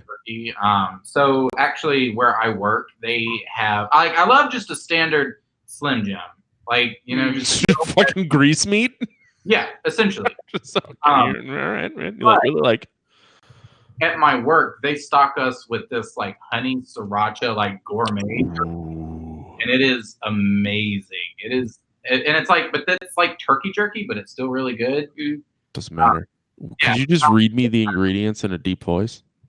Wait, what? Nothing. Just read the ingredients. just a real deep Southern accent. That's another revenue stream, though. Fuck! I should be writing these down. We're gonna be millionaires, guys. I just want to throw that out there. So Did you ever know that you were going to be starting 7 new companies? Yeah. There's the ice cream channel. There's the shower after the ice cream channel. Now there's like the reading. Well, there's the Dominatrix channel where you tell people to eat ice cream and don't stop until you see it's okay. Now it's okay. So that's you eat ice cream, you shower, they eat ice cream. Kenny reads food ingredients in a deep Southern accent, specifically beef jerky. So we technically have 5. All right. Network. Yeah, we're gonna be really good. Watch out, you porn mate. Or so I've heard. That's the name of a website. I've never been there.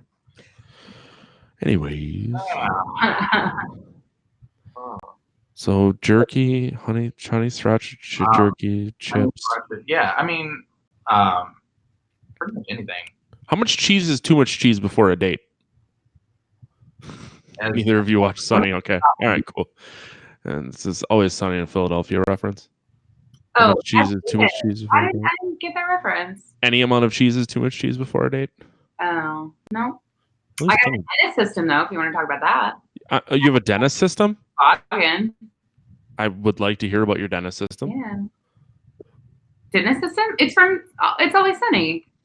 No, I thought you had a dentist system. Oh, no. It's just the Katie system? It's this. This? Like, It's just a fucking bird that just flew away. Yeah. It's a scribble. I don't know. And then what's happening. Yeah. Should I turn off the lights and do for the system? Yeah. shadow puppets? Just Actually, what the fuck is happening? Good with the bar chat lighting. yeah.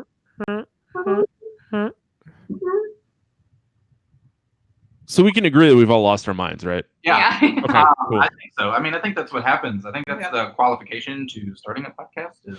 Yeah, like I have nothing else to say about this movie, but I'm having so much fun talking about whatever random things come to mind that I don't want to end this. So I if mean, you guys need to like go to bed, you should tell me. At some point, we. Well, I mean, do that, but it's 9:02. We're good. yeah, I'm I grabbed another beverage while I was on the phone with work, so and my wife didn't yell at me. So she's given up at this point. Yeah, she's doing a puzzle. Right. When the fucking power went out, she got back in a puzzle. I believe that which is is metaphor fine. for your relationship, sir. She's doing a puzzle. Well, last night, she went to bed, and I went into her room, and I gave her a hug, and I said, I think I'm going to go to that show. And she goes, I'm not stopping you. And I was like, see you later. Bye. Yeah, I'm like, well, whatever. It is what it is. Okay, Katie, what is your snack of choice? Penis excluded. I'm getting that out of there because we had the whole Snack Shack with Kenny thing. I just want to, regardless of your penis policy, I just want to know your grocery store shelf snack of choice. I don't want to hear about any weird penis grocery stores you guys have. Well, God damn it, Kenny. Actually, now you have to read him the ingredients list. What is my snack of choice? why are you looking at me? I'm concerned that neither of you have said a very specific So, snack. like you can't ask a The thing bitch that's is- dieting what her favorite snack is because I ain't ate any of my She's gonna favorite make- shit. yeah, in so fucking months. here's the thing. Okay, so Face questions because she'll get really angry because she's in the middle. please don't get angry. I understand the whole diet thing. I don't diet that hard, but once in a while I give her a go. I miss beer a lot. Is that a snack? I miss. It could be. I mean, it's carbs. I So you think miss. It feels like you just miss carbs, which is fucking literally every good snack. honestly, Yeah, truly. I'm a little upset that neither of you are just real deep into Funyuns. cheese is a good snack. Funyuns is an underrated snack. Thank you. Funyuns. What? I can't do Funyuns. It's underrated. Kenny, are you at her place or yours? Our place. Oh, god damn it. I was going to ask you to see her out. I mean, I'm actually very surprised I don't have a Funyun tattooed on me yet. I'm putting that out there right now. We can change that. to be though. fair, No, I'm working. I think I'm going to get a halo. So I have this pizza tattoo that says True Love. I think I'm going to get a halo of a Funyun tattooed over the top of it. Because why not? A halo top. Yeah, but it's a halo top of Funyun. I don't think I ever really gave Funyuns a fair shot though. Do you like onions a lot? Yeah, And crunchy? yeah. You like Funyuns. I mean, in theory, it sounds great. I think as a kid, I just like Funyuns somehow got crossed with like the concept of like feet for me. I have very concerned about your childhood now. Why? Yeah. I don't you should be. know. It just Yeah, fucking something's wrong. I don't know. really know. I don't know if it was that I was worried that they smelled like feet or tasted like feet. So you're saying these things, and I'm just going back to the day in which I met you and said, I'm going to have them on my podcast. And I'm like, why the fuck did I do this? That's fair. No. Feet Funyuns. I should have only invited Kenny on. He's into barbecue chips, not feet. Yeah, but here's the thing about Funyuns, and I like a Funyun every once in a while, but they lose something in the sense that there's nothing to them. They're just puffed air of onion. They're like a pork rind without meat, and there's nothing you can do with them. It's not like you can take a Funyun and do a dip. Fuck you. I have crushed Funyuns and crusted a chicken breast and baked it. No. Funyuns Oof. dipped with sour what's sour cream and onion. Testify, Kenny. Testify. How do they hold up? When They've got no body strength. you It make is an act of God. Like You if make it I'm work. crushing Funyuns and I'm putting them on top of a dip, maybe. same thing with pork rinds. Yep. Right. I don't eat pork rinds. Hot sauce. There's a way. Fuck yeah. I man. don't know. I have Nature finds a way. Yes. Exactly. Nature finds a way. I have encrusted a chicken breast in Funyuns and baked it, and it was literally like God jizzed in my mouth. You Baked could what? probably Funyuns, food Yeah. processor, chicken breast, oven, come everywhere. I could see it. I just came You know right what? now. I could Hey, might come that way. I'll be here all day, guys. You know what else I've done? Pork rinds in a meatloaf. So it's a binder instead of breadcrumbs or oatmeal. You use pork rinds. Okay. And then I literally just lay thick ropes all over my kitchen. That's what's on top of the meatloaf versus like ketchup. Yeah, instead of ketchup, it's just semen. Yeah. Well, I shouldn't say that. I don't produce semen anymore. It's just jizz. Semenless jizz. So instead of the meatloaf crawling around after you've made it, it's just sitting there. It's crawling around going, Dad. It doesn't work. What other sweet? What is your policy on shrimp dip? Shrimp dip? Yeah, I don't know if this is a thing by you. So here, a layer of cream cheese, cocktail sauce, mini shrimp, and then you use a pita chip or a chip of choice. We're getting deep into snacks. I'm really into this. I've never had that, but I love all of those things. Yeah. So I can probably say, yeah, sure. So my tattoo artist and I, weird sentence, I understand. We got really big into a discussion on shrimp dip, and we talked about starting a YouTube cooking show where I just get drunk and he cooks. But we did that, but with the cream cheese, you put some Worcestershire sauce and onion. And then I use, have you ever been to Texas? Yeah. Yes. So Whataburger? Yeah. Whataburger spicy ketchup. You make cocktail sauce with that. It's just spicy ketchup and horseradish. And then the shrimp. Call it party shrimp dip. I'm getting a shrimp dip tattoo at some point. This is the point I am in my life. I'm just getting tattoos of favorite foods. This is when you know you have too many tattoos. But my wife never stops me. So basically, your tattoos are all going to be like a constellation on your body that spells out diabetes. No, it's just like Katie. This is your future. That's a really interesting coping mechanism, though. Maybe I'll do that. Maybe instead of eating all the things that I want to eat, I'll just tattoo them on my body. Well, it's okay. So the key is when dieting, quote unquote dieting, don't stop yourself from having the things you love. It's just have them in moderation. Yeah. So like, don't limit yourself from putting that sick ass shrimp dip in your mouth. Just don't eat an entire plate in one sitting. Make her last like 4. As a person, I struggle with balance. And I'm working on that. Right. No, I was there. I was there once. By the end of this, I'll be your therapist. You can have my email. It's cool.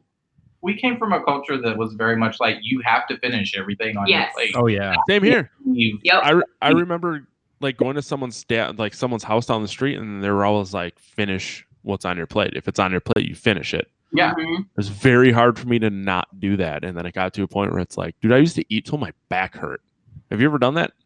Yeah, Katie. I saw the face Katie made. That was the first thing when I realized, like, that's fucked up. Yeah. I ate until it just feels like it has filled up. It's sitting. Yeah. It's like sitting right here. Yeah.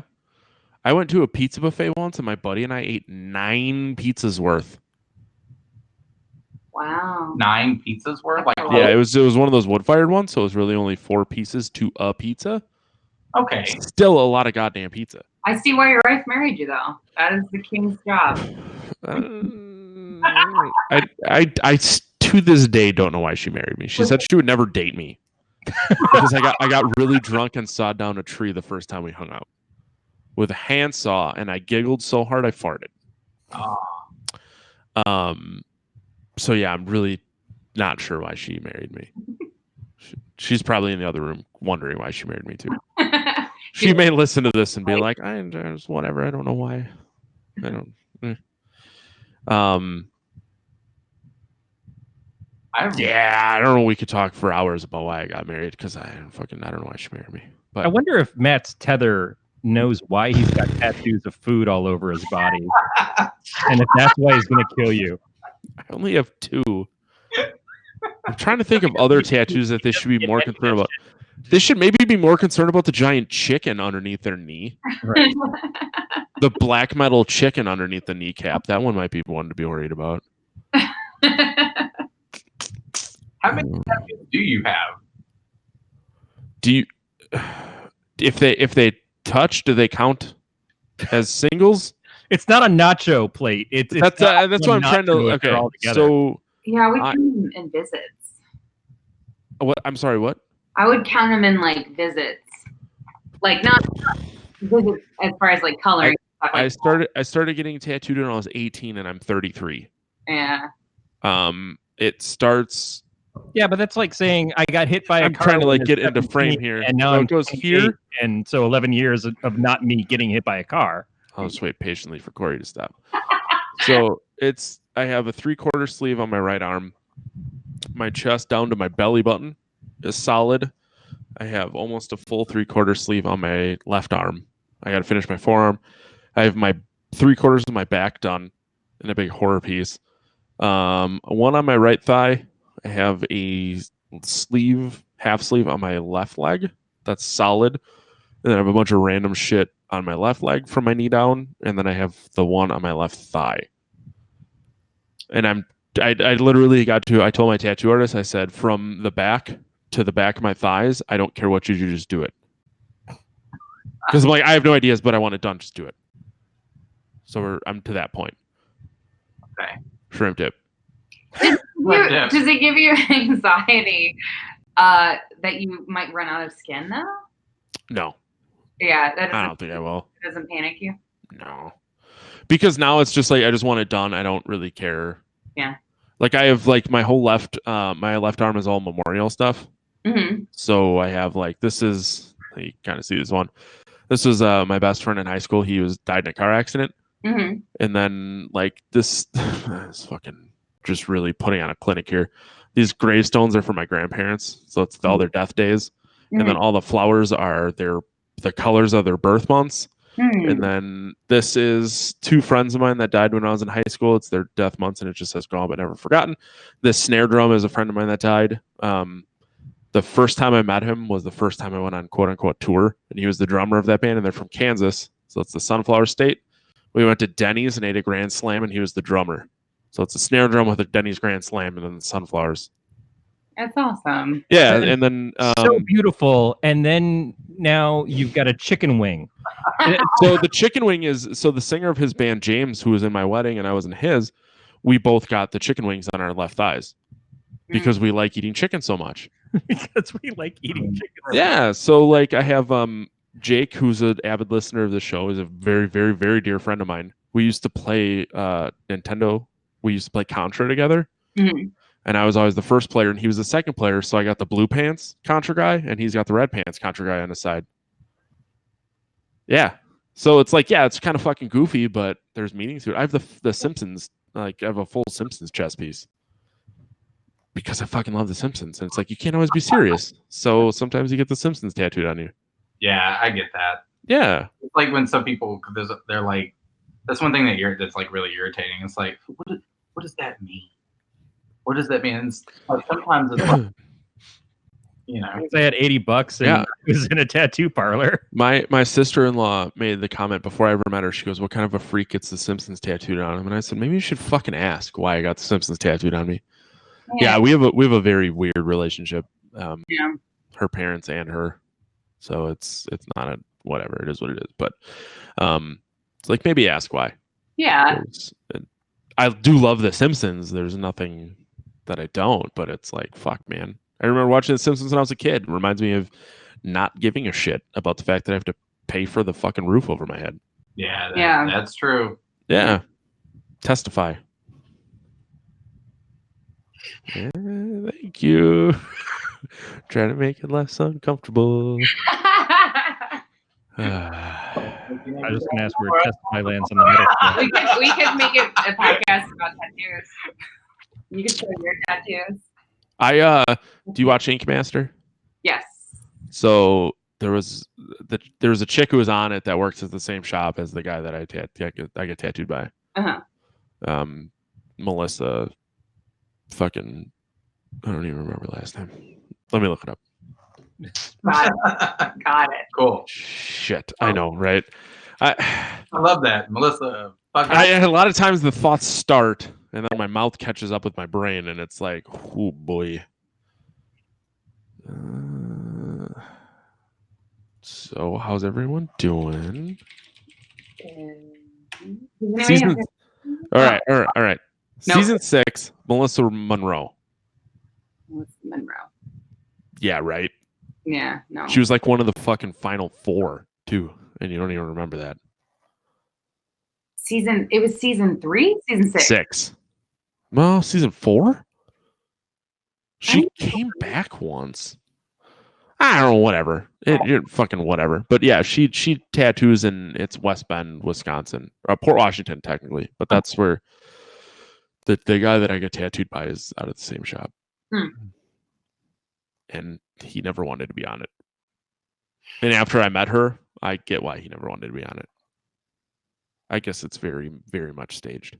Yeah, it seems like. Shocker, I know. It might be. Yeah. Well, Corey left, so he got sick for shit.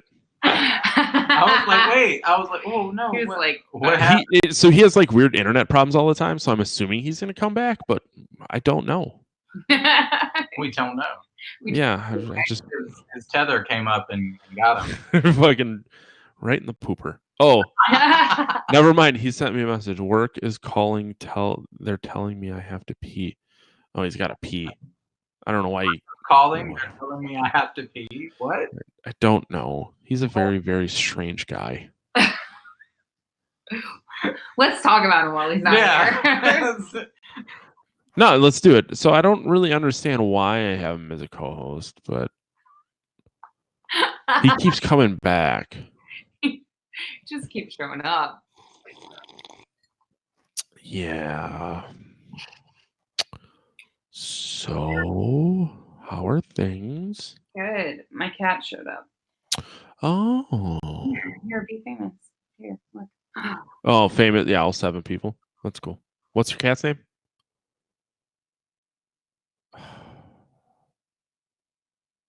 Now you froze. Problems abound. Sorry, you froze. What's your cat's name? Ripley. Ripley. Oh, yeah, believe it or not. No. Lieutenant Ellen. No, I fucking whatever. Hey, Corey's done peeing. We replaced you with a cat. That's very that's fine. You think I'm Yeah, we brought this sick ass pussy. I really want to know what you guys do for work, and I'm like, I don't know how much or little you want on the internet. Like 7 people isn't this, so you're fine. You can pretty much give your home address. No one will know. Just 7 people in Wisconsin.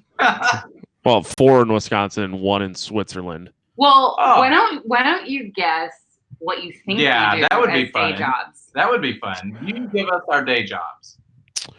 I'm gonna assume that Katie is a butt hair wax removal specialist. Excellent. Now, I know you work in an office, from what I've gathered from your show. An office full of butt hair. But yeah, an office full of butt hair. Well, everyone calls the office. The office is what the office is. I'm guessing some sort of call center. Okay. What you do specifically, I don't know, and I have no idea what Kenny does. Office of sorts. Well, they feed him. They feed him jerky. Well, no, he said that jerky is readily available, which doesn't mean a whole lot. Or it could mean everything. Or it could mean. Well, I know you don't work for Jack Links because that is a Wisconsin-based company, son. I work for Slim Jim. I am actually Slim Jim. Look, our shit is. Oh shit! Here. I am. Oh, the facade has fallen. There's a wall behind the black sheet. Ignore the shit behind the curtain. I saw a giant dildo. I'm just throwing that out there. Well, I wouldn't put a curtain up for that. I wouldn't say giant. I just next time you're on, I just want this big fucking the a Great American Challenge swaying behind your head.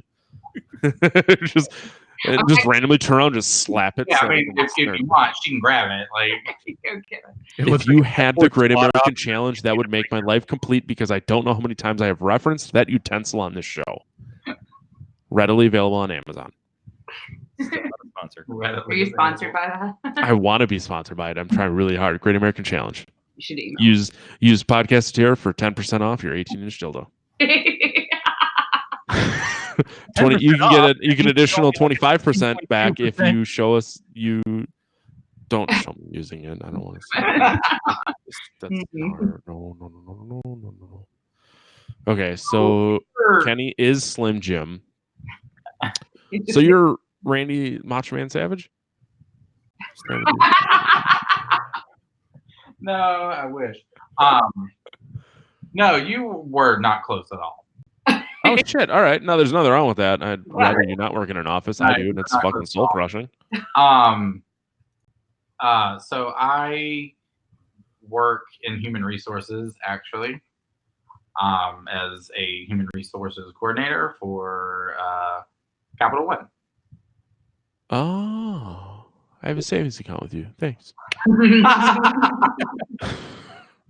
If you would have said Equifax, I would have came directly to your house and punched you in the cock because they are the reason my identity was thefted. Well, I'm sorry about that. It's been a fucking nightmare, but I'm getting money back. Yeah.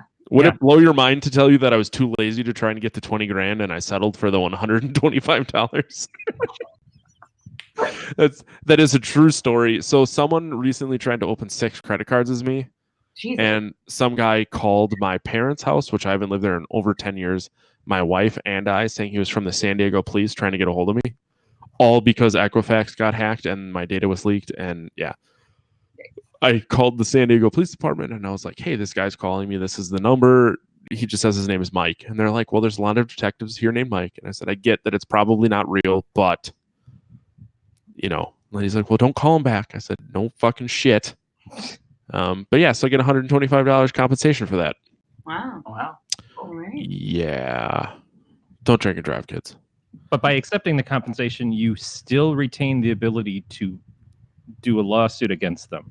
If you don't accept the money, you can't sue. I've never heard that before. I've never heard a situation where you take the check and then get to sue. It's always like, you've accepted money from us, and so we're good. But it's settled, yeah. Yeah. Right.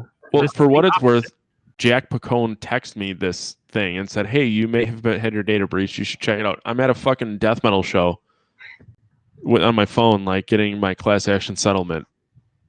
This is my life, guys. Which is a convenience that is afforded to you by companies that will lose your fucking identity at the drop of a hat because none of it fucking matters anymore. But I ate chicken wings right before I did that, so it was all good. Yeah, it was all good chicken wings. So, okay, Kenny, you're a human resources coordinator. I don't know what that means. Yeah, neither do I, actually. Cool, man, as long as you keep getting those paychecks. I That's all really that matters. love to work and eat the snacks that are provided. And that's the fucking life. I mean, honestly, though, fully stocked fridge, too, man. Dude, you're looking pretty trim for being the snack king in Washington, D.C. over there. Well, that's what sitting in complete darkness will do for you. All right, I gotta kill these lights quick. Hang on. Fucking darkify this world. All right, Kitty, it's your turn to tell all 7 of our listeners what you do for work. I am a financial planner. You gotta go. My life is in financial ruin right now. It's really not. If it was, I don't think some guy would want to open a pink credit card in my name. That's exactly what I Get after this sick ass credit score of mine. I did Hey not. guys, it's 3 figures. I don't want to brag, but my credit score is 3 figures. My wife and I just sold our house. You know, we had so much shit going on with our credit. Nobody wanted our identities. That's how fucking poor we are. Yeah. So when all those storms rolled through, this is going to sound really bad to me, but I drove past our old house hoping that a tree fell on it, and it didn't. Oh, that's right. You didn't like the. I like how there's just dead silence that I was really hoping that my old house is destroyed because that chick sucks that bought it. Yeah. Also, it's the only way that wall's ever going to get fixed. No, I paid to get the wall fixed Oh shit, before she bought it. that's too bad. But You she paid can't like 3 fucking times. take care of the... Tried over and over again to fix that wall. Oh my god, do we want to get into this? No, but you were on this. No, path. we're going to anyway. So there was water had leaked in through the ceiling. It went through the roof into the living room wall, and we didn't know that water was coming in until the plaster had peeled back enough that it fell off that we could see it was wet. Yeah. So the guy who fixed the roof, he's dead now. Rick. Which he lives tattoo across is the street. this? None. Okay. Because he fucking cost me $1,000, and I had to carry his death couch out. I know neither of you probably. Yeah, I'll get back to that, Kenny. I know neither of you probably know a ton about roofing, but when you put flashing down, you overlap them. He just kind of set them next to each other. So there's a huge gap, so the water would just run in between them. Oh, yikes. Down my walls. Yeah, so it was $1,000 to fix that. So he slept. Die, though. Like, what happened to him? He had a heart attack. He didn't take care of himself. He was just a fucking old man. Just making sure. Yeah, but he slept on a couch every night. A different way is a little. Yeah, I didn't kill him. But I didn't fucking shiv him. I just wanted to flesh that out for all seven. No. Yeah, so he slept on a couch every night, and after he died, his girlfriend thought they were married, was like, "Hey, you got muscles. Can you carry this fucking thing out of my house?" So I had to drag this couch out. She made it sound like he died on it. He did not. Yeah, your face was kind of the same, but it was like, it's the 4th of July. I got to go to my parents. Let's get this couch out. He like had a heart attack and died in the driver's seat of his van. And I just needed to get the couch out. The way we all want to go. I think I want to go eating Funyuns and chicken wings. Amen. Yeah. Amen. Maybe rubbing out that easy one. Well, it wouldn't be easy. My heart would hurt. But jerking off for sure. Yeah. Kind of like that man that they found. He was that mummy that they found in Pompeii, and he was going for it. The body was found. Did you hear about that? Where they found this mummy in Pompeii where he died like instantly, and his remains were left in his exact position, and it looks like he was jerking off. I'm Googling this because I don't believe you. Yeah. I'm going to have a very weird search history. Nope, you're right. Yeah. Yeah. It's real. I Google. Oh, holy shit! You are not kidding. Yeah. There's a Google image search that says if Pompeii happened now, and it's a chick with her ass up holding a selfie stick. Well, Pompeii happened now. This is what we would be doing. Oh my God. Our world is in ruins. Die like an influencer. I like that. Shut up. Influencer. You guys are closer to influencers than we are. Do you have 8 listeners? We have a few. Maybe We have 9. a parcel, a bucket. A parcel. Bucket? Jesus. We We have a small padded envelope. Kiss each one of them on their forehead before they go to sleep. like hi. You guys are fucking terrifying. Kind of scared right now. Yeah, we are. I'm also turned on though. That's their brand. That's our brand. Exactly. You're turned on. I am your key demographic. Our job is done. We can go now. No. Boy. Literally. That's the Discovering intention. that was the most empowering point in my life, I think. Yeah. No, I will say this. You guys know your demographic and you hit it very well. Thank you. Corey and I, we're like 14-year-olds. We don't know what we're doing. And you've been a podcast a lot less amount of time than we have. Really? How long have you guys been a show? 2 years. We're working on 2 years. We're working on 2 years. It was 2 years in February. Yeah. we'll be 4 in 2 weeks. Well, you got like the stand thingy that comes from the side. Like, What? That's impressive. What? Oh yeah, it's because money.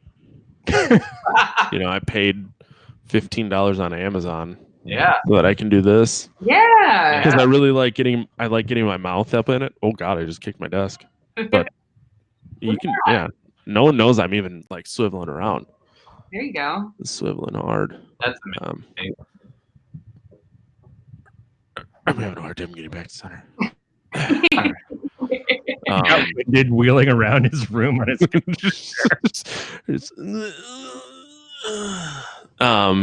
no, I thought about like the mic stand and shit. Yeah. And I don't know, I just didn't work. It sucks. It sucks a lot. It's white people problems. Yeah, because I have an analog mixer, so I couldn't do like the guy that I do the Cast and the Furious with has like a Yeti Blue, which is a USB, but it sounds great not next to your mouth. Yeah. Can't do it because the Yeti does not make an analog; it's only digital. So I'm stuck to using this sick ass Shure microphone that I got when I tried to record drums once. No. Yeah, we had that problem when we first started. Yeah, Corey and I had a lot of problems. This is like the second or third mixer I've been on. Google Hangouts hasn't always been nice, and now they've forced us to go to Lightstream. I was gonna say, didn't they stop? August 1st. Yeah. So you guys are the first guests that we're having using Lightstream. I've never heard of Lightstream before, and it was very Lightstream was very easy to use. And I like how you leaned in like Lightstream, don't sue me. You are terrific to use. I'm gonna get an email about how difficult it was. Like to sponsor. Podcast of Terror. Yeah. Yeah, I mean, if you guys ever need to do a remote show, let me know. It's super easy to use. Not that I'm fishing for Corey and I to be guests on our show or anything. We had an amazing guest star. She was the host of PBS's show Monstrum, Dr. Emily Zarka, and that was like right as that show was launching, and we had her like we did a distance interview with her, and it was perfect, and it was like an hour of like really good, like engaging, like conversation, and we were talking about like why monsters make us scared and what like being scared of certain monsters reveals about us, and it was like a really good conversation. I feel like you're about to tell me that Kenny accidentally deleted the whole thing. No, the motherfucker hit the metronome button on GarageBand, which there's a button for that somehow. So wait. Which one of you? Because I'm not metronome going. So how did you not know?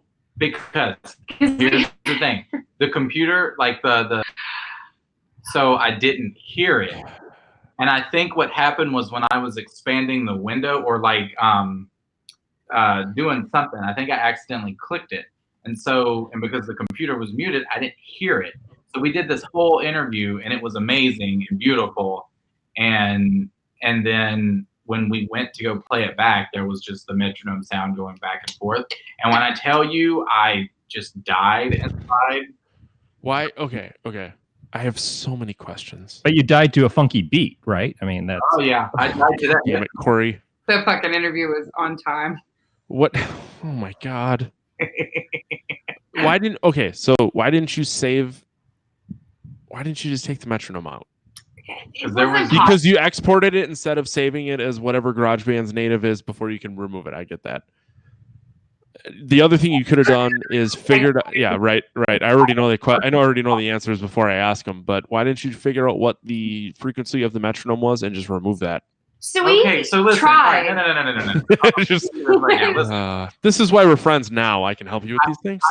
I'm here for entertainment value only, with a slight knowledge of how to cut. You're underselling your looks. You're underselling your looks completely. But capacity. Fair enough. I'm much more attuned to. Don't even fix that anymore. Just give up on it, bud. There you go. What's going on back there? But there's like a lot of stuffed animals here, and I just like didn't know that was our aesthetic.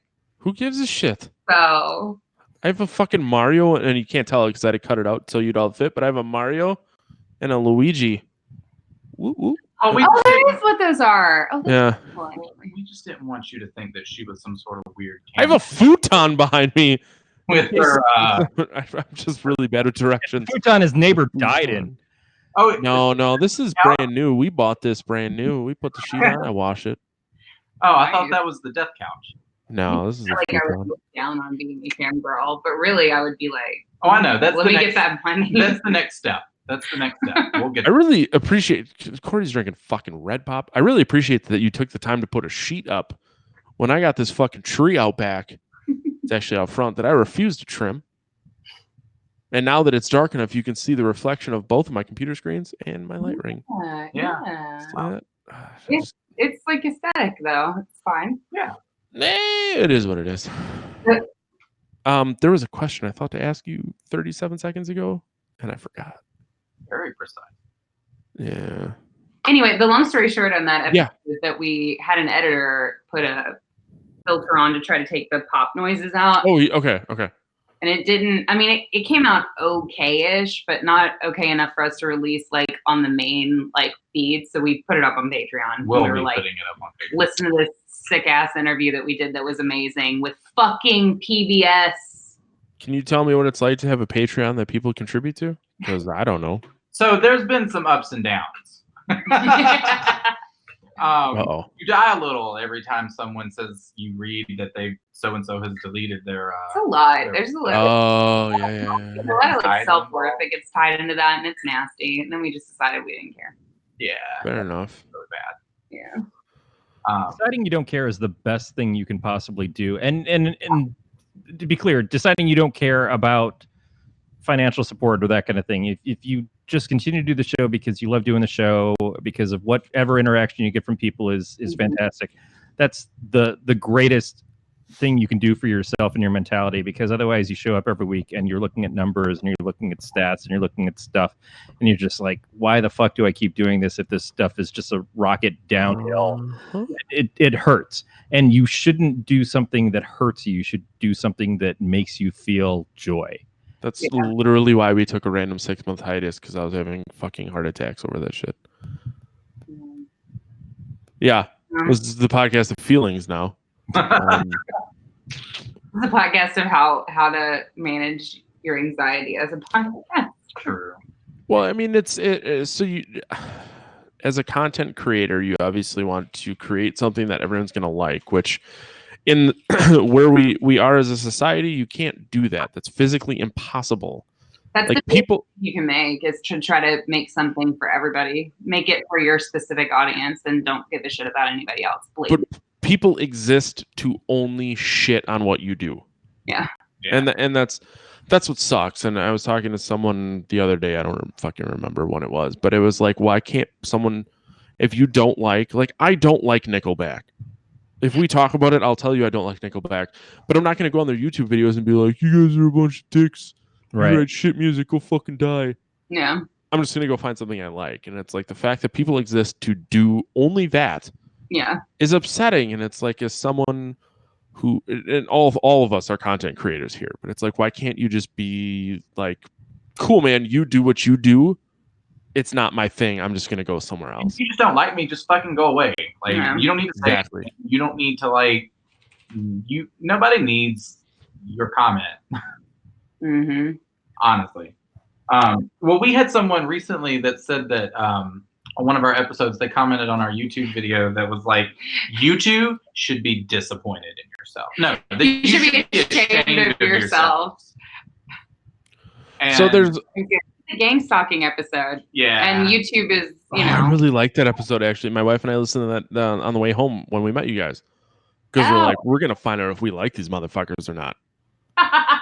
You guys passed the test, by the way, because I'm a big fan of gang stalking. But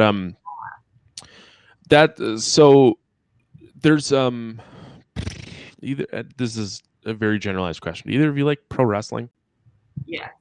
You do? Okay. So I have there's a long history actually with pro wrestling. No. So do you know who Hornswoggle is? Of course I do. He lives I drank with him last weekend. He fucking lives just south of me. So he owns a promotion here called ACW that a friend of mine wrestles in. Uh-huh. So another guy, his wrestling name is Salem Crane. He's a super nice guy, but he was walking out one time and someone yells, "You put the dark in dark match." And he was fine with that. I'm like, that would have fucking broke my heart. So it's there's, and Gary Yap, who's been on here, he did, he was TJ Perkins' manager before TJ got signed to WWE. Yeah. And there's video of Gary, just people are screaming shit at him. And he goes, "Hey, you just got to be okay with people hating you for no reason." Yeah. And I'm like, I can't do that. Someone gives us a bad review and I'm like, I don't, why? What did I do to hurt your feelings? Can I come hug you? That shit bothers me. It's really hard for me. But I don't remember my original idea. I'm just going to keep drinking. And it's funny because I don't look at any of that stuff. We've read reviews when we used to get them on here and everything. And we had the one person who hate tweeted us, but that was more funny than anything. Well, you made it more funny. I was like, "What the fuck?" Like, so we did D. Snyder's Strangeland, which is a movie that I historically love. I've always loved it since high school. And that girl, her response? She was like, "You two fat fucking hipsters in your bedrooms. If you had half the talent, that it's too early to be yawning. If you had half the talent that D. Snyder had," and I was just like, "Fuck you, you dumb fucking bitch."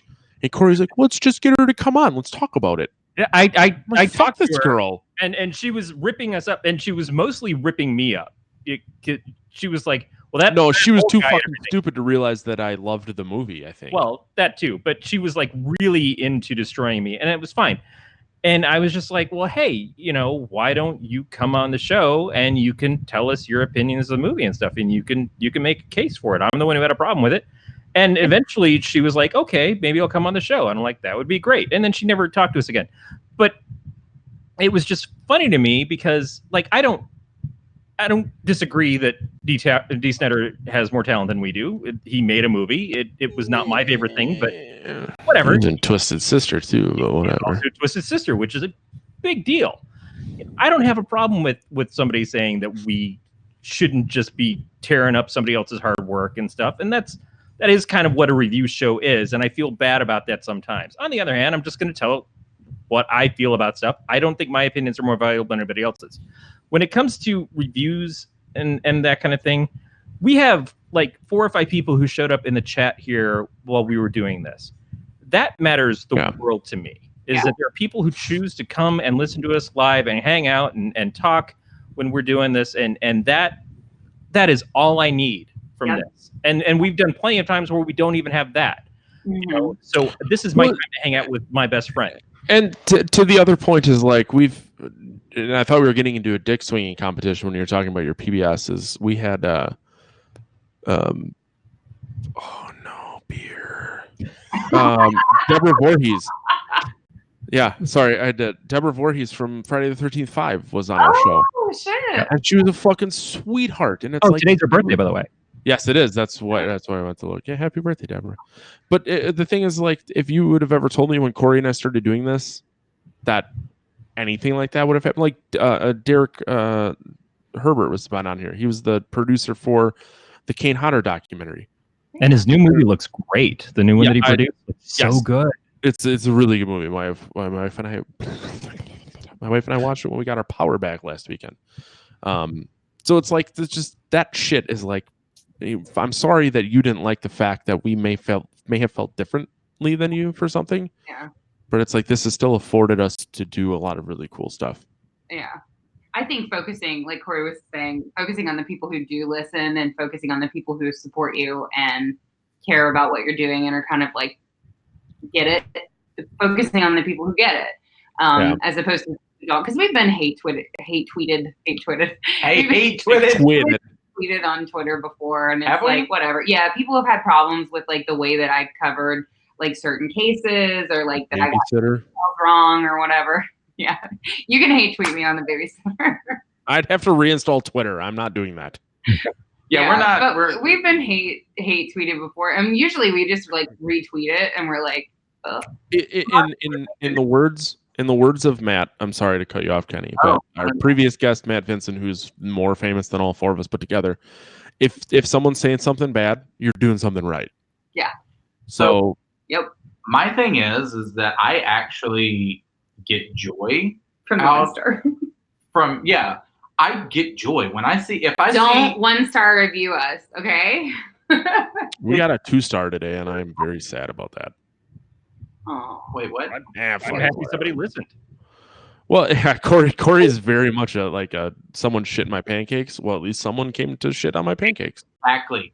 That's my point. I actually get joy out of it because it's like, it's great that you have supporters and you have like people that, will shower all of this, I get it. And love you and appreciate what you're doing. But there's something about me that really appreciates that opposing side of it that I take and I actually prefer to use as like, okay, did I act like, is it something that I actually should, like, did I actually fuck up? Yeah. Is it valuable criticism or is it not? If it's not valuable criticism, I'm just gonna fucking make fun of it. Like it's like, because at the end of the day, it's just a fucking podcast. We're just sitting here with my best friend, and it's not that fucking serious. You know what I mean?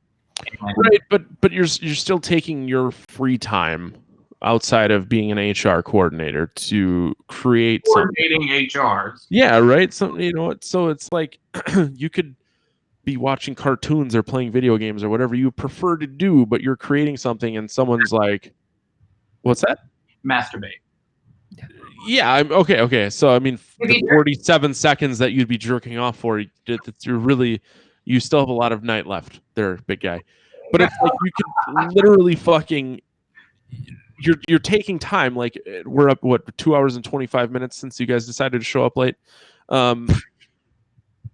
We could have been doing just fucking okay. If I had that big of a problem with it, this episode wouldn't have gone on this long. But here's the thing: is like we could have done so many other things, but instead we decided to create free content. Like we don't have a Patreon; we just put it out for free, and like the Galactic Netcast pays for the Podbean hosting, and they pay for all the shit. Yeah. So it's like we could have done something else with this 3 hours of our evening, and instead we decided to create free content. And the fact that someone decides that they're gonna shit on that, and it's like, dude, get a fucking life. Like, touch a boob, go outside. I don't care. Like, find something to do with your time other than shit on me for giving you something for free. I get that. I really do. But then I also will take that review and blast it for everyone to see. I need to get more on to like what Kenny's onto. I need to the other upside to that is that our brand is kind of being shit. Right. See, that's... So, yeah. When we get shit reviews, we're like, well, here you go. See, we told you. We actually told you. Yeah. So it's almost like PR for us. Right. It's like perfect PR because it's like, see, listen. And I absolutely I love to play off that shit. I think that gives, for me, if I dwelled on it, that's me giving it power. And the best thing that I can do is to make light of it, because then it doesn't mean anything and it literally holds nothing over me and my mindset and what I'm about to create with my best friend. Yeah. So say what you're going to say. But if it's negative and it's, a completely bullshit reason, expect to be blasted. Also, if this was my job, if this was what my career was based around, if I was putting forth the massive amount of effort that I know that other people do in their podcast, when Erica does her podcast, she does a shit ton of work to do that podcast. And I think does an amazing job and gets a lot of the same kind of clapback like what you guys are talking about. And I don't think she deserves any of that. I think she's an incredible podcaster. I think she's a credible researcher and storyteller in what she does. And I love her show. But I'm also a fan of her as a person. So it does. She's shit of a human being. Don't fucking tell her she's cool. Matt and her have a great relationship. She's listening to this. I love her dearly. But this show is, seriously, it takes no effort on my part, really, other than watching a movie and coming and hanging out and talking for a couple hours. And most of the time, it's not even about the film itself. Matt does the lion's share of the work, and he's really tried to limit it down to the least amount possible. So if this was a investment of hours and hours each week, and we were trying to make the greatest show on earth, then maybe I'd feel a little bit differently. But even then, it's kind of like we're trying to make something that's entertaining. On it at all. Right? We're trying to have fun. Yeah, sorry. It's the same take that I have with playing in a band. It's like I want to forget that I have to pay a fucking mortgage for 30 minutes of a week. But you put a lot of work into what you do with your band. You record stuff, you songwrite, you make that drive every week to go spreadsheets of our shirts. I have spreadsheets of the beer glass. I have the money. I have the key to the money. I have all the CDs. Yeah, so somebody goes and writes a shitty review of your album, especially when they don't appear to be what your audience would normally be anyways. It's like, oh, I thought this was going to be a cover of Captain Chenille, and suddenly someone's screaming on my face for 5 minutes. And then I would look at him and say, like, you fucking play the drums. Right. Exactly. That might be a different story. But I write stories and stuff, and I don't really do anything with them. I don't try to get them published. I don't send them around. Or I put like a couple things here and there. But for the most part, I write stuff because there's like one or two people that I think are going to get something out of it. And I enjoy the process of writing. And if I put it out there and got shitty reviews, I would probably be a little crushed, maybe. But if I'm still doing it just for those 1 or 2 people that I enjoy writing them for, then why the fuck does the rest of it matter? And I do this show for the people that show up here and anybody else who wants to be part of it. Great. But it's also, you don't have to give us reviews. You don't have to say anything. We give out the email every week. You don't have to write to us. You don't have to acknowledge we exist beyond listening to us in your car on the drive to work, whatever. That's great. I think they're sick of listening to us talk. Probably. They've both glazed over. And... No, I'm engaging it, but I do think that even if you are investing a lot of yourself into creating content, I still think you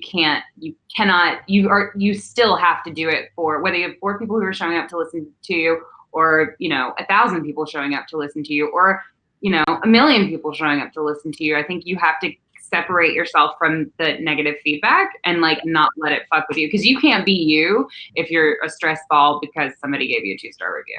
By the way, I just gave you a 5-star review, so fuck that. Awesome. We're gonna find out if she's telling the truth. I did. I don't know my iTunes ID though, so. But isn't it scarier? Did you write a review or did you just? I didn't write a review yet because I wanted to pay attention to our conversation, but I haven't. Well, I gave you $5 a month on Patreon, so I feel like this is a very one-sided relationship. I can't fucking tell. Welcome to the Stay Spooky Squad, by the way. But they have other Patreon supporters. We don't have other reviewers. No, they have plenty of other Patreon supporters. We got way more important to us than we are to them. We got nothing.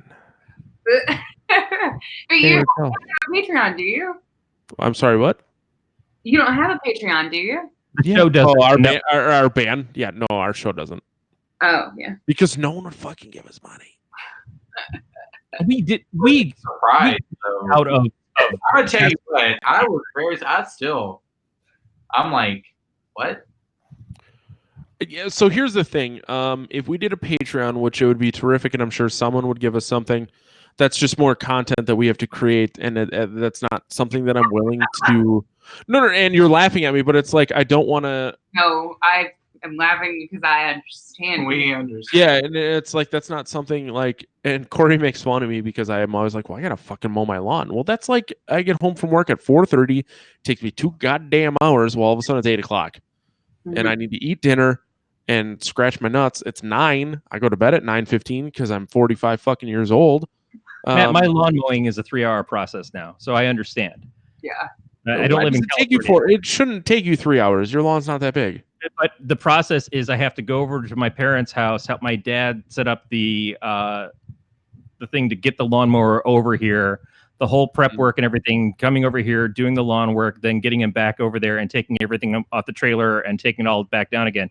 It's about a 2.5 to 3 hour process to do in 95 degrees. 20 minutes of me is stopping so I can yell at a chicken to get out of the way. Yeah, exactly. And you're like, you're my next tattoo. But I get it. And he's just like, you're next. You're like, bones throw bones at him, and it's like, like being a Red Lobster, and you're the lobster, and everybody's got a bib with your picture on it. Oh, oh shit.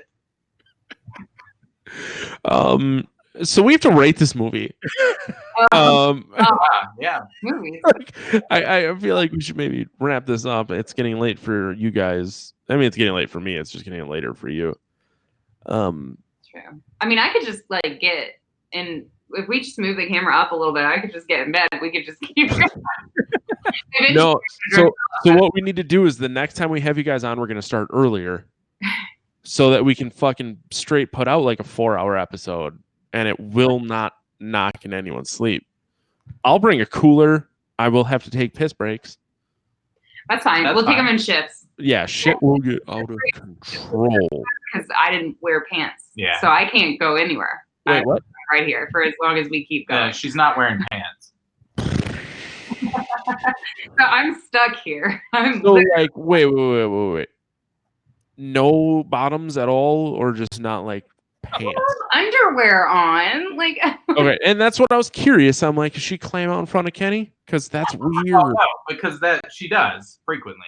So well, I mean, no photos done. Like we're in the process of redoing the website, and we had professional photos done. And the photographer was like, "We want to do an indoor set, like with how you guys normally record." And I was like, no, kid, you need pants for this.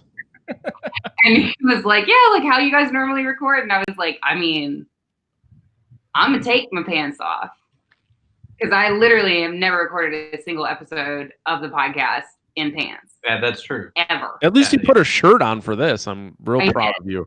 I did. Yeah. Penny, does she normally wear a shirt? No. No, for recording the regular show, I do now. Not a shirt.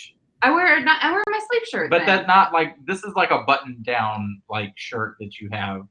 But it's the thing. I don't wear a bra, but I do wear a shirt. But I never wear pants. But it's a very weird dynamic. Corey doesn't wear a bra either. Not tonight. In the old days when we had our Yeti mic, I'm fully brought up though. We used to have to record without the air on, like through like hot swamp. Yeah, Corey turns the air off all the time, and I'm like, who fucking cares, man? I'm like, just be comfortable and let that weird sound in the background. I don't give a shit. We could not with our old mics, and so before we bought our new ones, we like literally I would record in my underwear, and that would be it. And I would be like just trying to not part of my body. Just fucking starfished out so you don't sweat. Honestly, so we have recorded like that before, actually. Now we know why your Patreon's so high. Yeah, right? Jesus Christ. I'm going to take my $5 back. You don't need my money.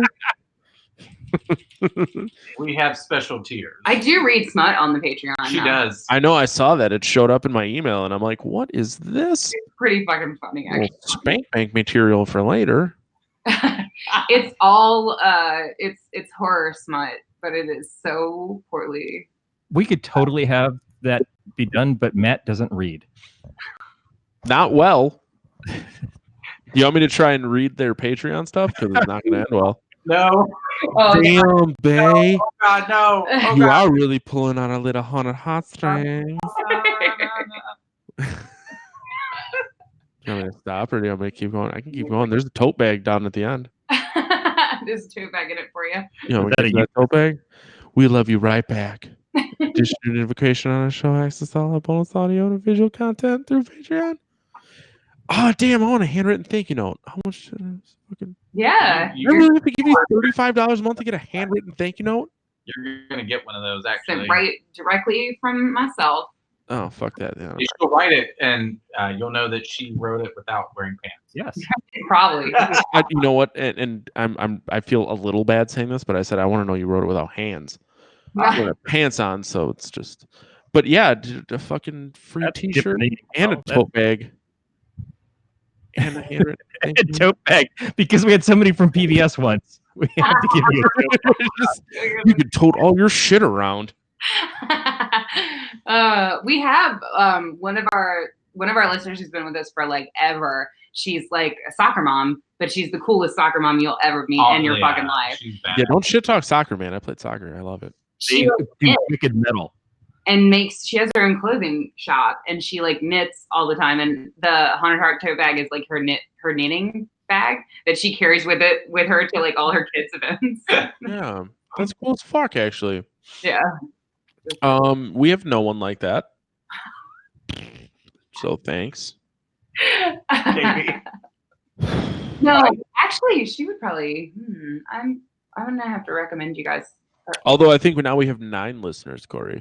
Uh-oh. And if we don't hit 9 downloads, I'm looking at you too. Yeah.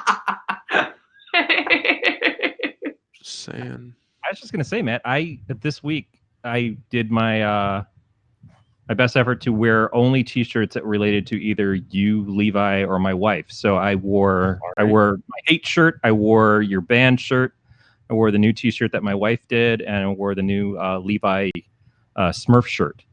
So I was like, Are you like gonna try and get me to go and pull out the bin of shirts and try and sell them right here, so I sell none? But I just all the effort to go get out the bin. I'm just saying that I'm fan enough for anybody. No, it's very sweet of you. I'm your soccer mom.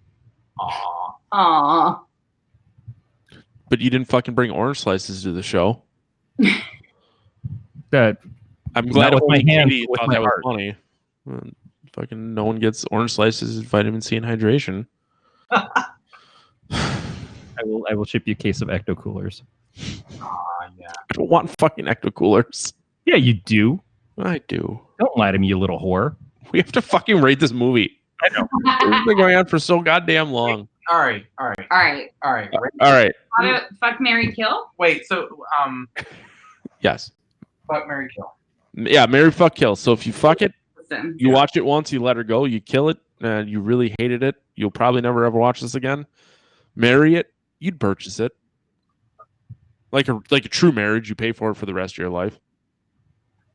I would marry it. Of course you would. I would wait. marry it because I like to watch it and I like to get something like different. I've seen it a couple times and I get something different every time, and I'm just into that whole like overthinking everything in it, and I enjoy that. So I would probably marry it. I would also marry Winston Duke. Just saying. And also fuck him. Seriously, M'Baku, I was like, holy shit, he's so great. Yeah, it was And- beautiful. Yeah. Beautiful time. He literally, as M'Baku, just started barking at a man who was trying to like speak to him, and You he ever done that? barking at his fucking face, which is Yeah, you never amazing. Barked at someone when he's trying to talk to you? I mean, I have, but I've never seen other humans. She does to me. Big DMX fan? I don't know. Just whatever. I'm also a little upset that at no point in this entire 2 hour and 40 goddamn minute episode anyone has ever talked about Tim Heidecker in this movie. I mean, I don't know. Oh my god, you two. I mean, go for it. I have to assume he's from something like Tim and Eric or some other bullshit. Fucking is Tim and Eric. That's what I thought. So, like, Because I'm looking at this guy like, who is this son of a bitch? Why is he in this? He's not that great. He was fine. we broke Just He's like, just Okay. So, oh boy. So I was just happy to see Tim in something because Eric was in Master of None and with his wine and all that shit, and Tim didn't really get any sort of recognition outside of Tim and Eric. And he's not great, but he's not bad. And when he's very much like a dick and fart joke kind of human being, it was kind of cool to see him in this. He also wrote an entire acoustic album about getting broken up with. he did a good job playing his character. hasn't. So, I haven't. Apparently, you're the only one here that has. I mean, I did that. Do you want to push your breakup album? No, it's not something for human consumption. If Charles Manson can do it, you can do it. Yeah, Manson's music's actually not. It's not terrible. No, And I'm saying yours probably is also not terrible. I'm trying to help out here. And Hitler was a hell of an artist. Terrible. Fully terrible. It's really bad. Well, if you need a drummer, give me a call. I will. I wish I could find. Oh, I think it's in the car. My friend. It's just, I don't know where it might be. It's in its third I sleeve. don't know where it's at. it's in my car. Well, no, my friend made me like a CD jacket for it, and like it's amazing. I wish that I had it so that I could show it to you because you would laugh a lot. It was. Well, good thing the internet exists. So you can just send it to us 15 minutes after we're done here. I'm not gonna walk to the car to get that. I'm sorry. I just I want don't blame you one bit. It's probably warm out.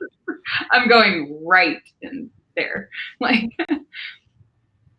Right in there looks like you're going into a candle holder. Here, Well, in here. Listen to There that. is a bed behind you. It does not look three-dimensional. It's Oh, made here out we of go. cast iron. See, Oh shit! that's Yeah. my bed. That is a fuck dungeon if I ever saw one. Then you have never seen one. Kenny's Sarah. like, I've heard some noises out of this room. It's terrifying. That's when she puts on the pants. My bed is made of cast iron for a reason. Oh no! Oh my god! He's looking off in the distance like he's seen So some shit. sorry. The stuffed Oh. animals are sound dampeners. Oh no! Kenny, you can come stay with me. There's no weird sounds that happen here because I'm married. If Kenny's there, maybe there will be. There might be. I don't know. The first time I got any in a long time. Kenny, you have to marry, fuck, kill this movie, and I swear, I hope to sweet Jesus, my wife doesn't listen to this. All right, who's going? Me? Yeah, you're up, bud. Uh, Oh no, she just texted me. I'm gonna. Oh shit!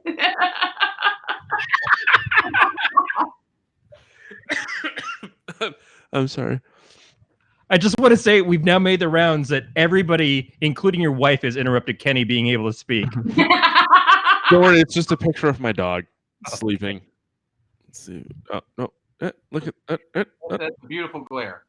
I Oh, see it. that. Oh. Yep. Okay. $5 a month. You can have my phone number, Katie. I'll just send you pictures of my dogs. I'm into that. That works. yeah. It I was would gladly send you pictures of my dogs for free. okay. I'm gonna marry. Why? You didn't get a chance to talk a lot about this movie, so I am seriously curious why. So, all right.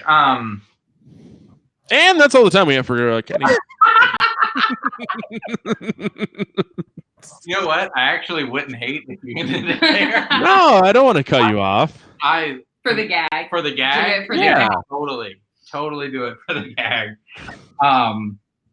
Do many things for the gag. Anyway. Oh, I thought we were making gag sounds. No, is that not part of the show? Marry it because I think that it's something that I could, like you said, I could keep coming back to and find different things each time, which is really cool. I understand liking having something that's just very like clear and like this is what it is, but there's something that to like adding in different things that gives a film rewatch value. Mm-hmm. And I think Us has a lot of rewatch value for me personally. Not to mention the fact that like the acting was incredible, and like I could watch the nuances and the physicalities of everything of the actors, and also like score, music. Like I love the fact that he was able to take something like that song, like I Got Five on It, and then just turn it into something really just menacing. Creepy and menacing, and and just for the fucking kill scene, like the second family, like I love that shit, and it has a lot of rewatch value in it for me, so that's why I would marry it. I'm not going to tell you you're wrong, but you sure she ain't right. No, I'm just kidding. You look so defeated. No. I'll never like seriously shit on someone for why they like something. It just really didn't make sense to me. That's fair. Yeah, Corey, how about you? Man, it's tough because in a lot of ways, And that's all the time we got for this one. That would be saving a lot of people a lot of pain. Fucking really would. I in a lot of ways, I really do love the movie, and I want to marry it, but I think maybe it's an open marriage. Because I mean, I'll fucking put open marriage into this spreadsheet that makes absolutely no sense that we have. That's what we need more score. It's an open marriage. It's a really good film, and I like a lot of it. I just don't know how much I'm going to come back to it to rewatch it. I'm greatly impressed, and I would love to watch those actors as those characters as that family a lot more, because every moment I was with them as a family, I just adored it. But as just getting to the gist of it takes a while. It goes a little slow. Getting the end wasn't hugely impressive in where they finish up, but I did have a lot of fun with this film, and I see the genius behind it. So I'm probably just gonna go fuck with a lot of longing. I thought we read an open marriage. Fuck tenderly. Fuck With a lot of tenderly. longing over it. Yeah, fuck with a lot of longing is too much to type. I'm leaving it in an open marriage. Go for open marrich. Go Friends- for Yeah. open marriage, because then you can repeat offense like Friends with whenever you benefits? want. Yeah. Right. That's a good point. I'm going with fuck. Like, there may be someday where I'm like, you know what? I miss that puss. But I don't know. Like, I was so excited to go watch this movie again. And I just, at the end of it, I was like, are you fucking over yet? Yeah. The best thing about switching this scoring pattern is the explanations we have for what would normally be relationships and how disgusting it is. And they give our show so much more credibility than we had before. It reveals so much more about us and how we approach relationships. Right. Are you over yet? Yeah, right. Like, are you done yet? I hear that a lot. Here's a picture of a dog. It's the only way I can relate to you anymore. We just usually watch Anchorman. Yeah. That's all she wrote. Now you ask them about their show and where people can go find them. Do I have to, though? It helps. Wait, can they hear us? Maybe. Shit. The good thing is that there's no audience to also listen in. Well, there's 9 people now that they are consistently listening to this show. So 7. Carrie the one. Phil was already here. B was already here. So we're down to 5. 2 of those are friends of mine, or 3. Okay, so we're good. Where can people find your show, guys? Anywhere you listen to podcasts, you can Well, find that's a shitty answer, Catherine.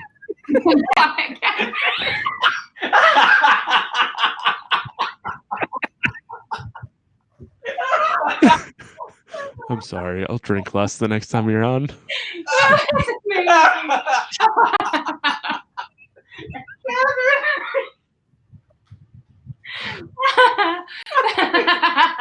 You know, my name was almost going to be Catherine. I know. Oh, are you legally a Katie? I was almost a Catherine. You're legally a Katie? No, I'm a Caitlin. Oh. Mm-hmm. That was my sister's name. That was good. Yeah. I was Catherine. All right. Got changed. Should we redo this then? And then my Shitty answer, Caitlin. R because my grandpa supposedly cheated with a woman named Catherine, and Caitlin was too close. It was a lot. So I'm glad I'm not Star though. I feel like that would have led to a very different life.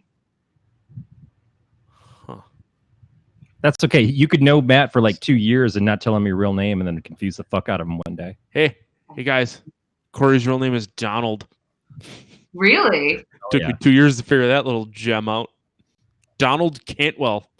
Cantwell? For fucking two years, I thought his name was Corey Scott, like a fucking 2 first name dick mouth. And that's why my identity didn't get compromised, Equifax. Fuck you. There's nothing to do with the fact that I got a 3-digit credit score. Yeah. 1, 2, 3. So the show. Oh. Best Yeah. place. Sorry. Yeah, sorry. We have one. Yeah, we do. We have one of those things. No, we're everywhere that you listen to podcasts except for SoundCloud because SoundCloud fucking hates us. No, we have. I think we have like a few episodes. Ours isn't. You're the first people to ever complain about SoundCloud. No one puts it on SoundCloud unless you're a fucking mumble rapper. So don't even say it. Yeah, I don't Speaking know. about saying it, can you say the name of the show? The Haunted Heart Podcast. There's a fucking picture above their heads, and I said it earlier. Audio podcast listener. I know you think. Yeah. This is her bit anyway on the show. No, let me do it. I'm going to do it really well. Okay. I don't do I want Kenny to do it. Do you want me to do it? Okay. I mean, I do, but you're just gonna give it to her, and it's gonna be a whole thing, and this will go on for 10 more minutes.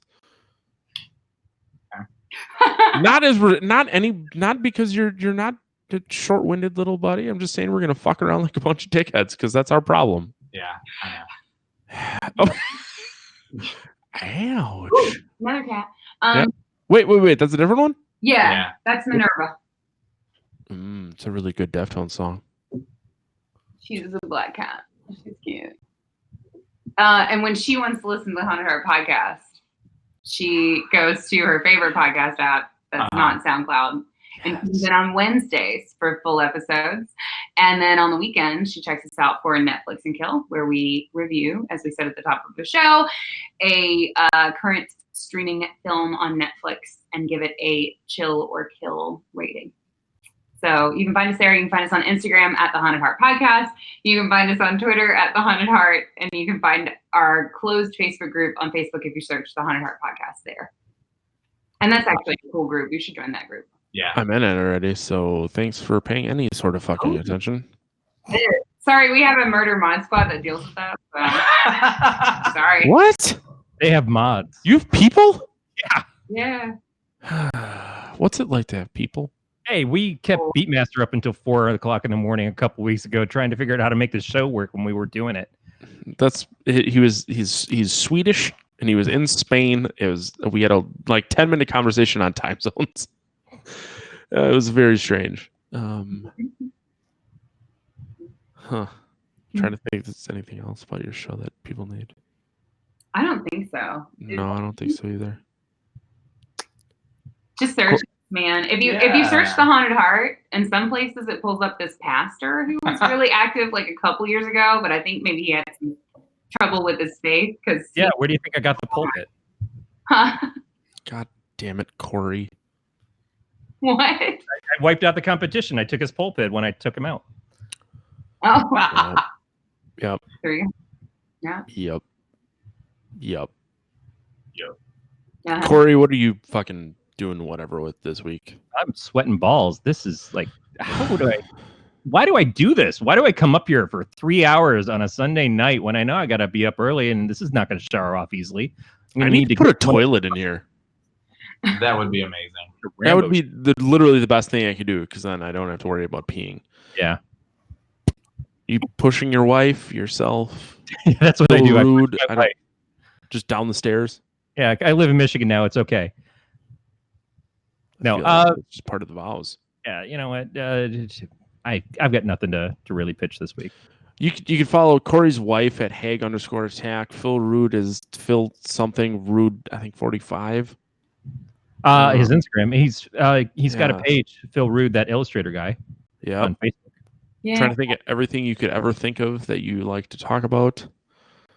Don't Ask Comics. Go to don'taskcomics.com.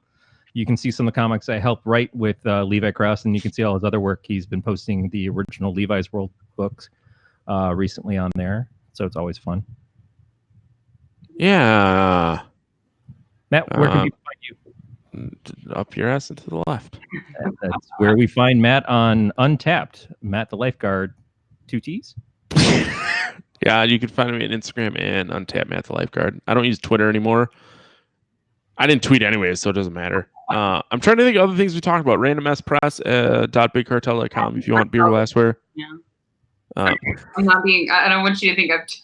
No. On Instagram.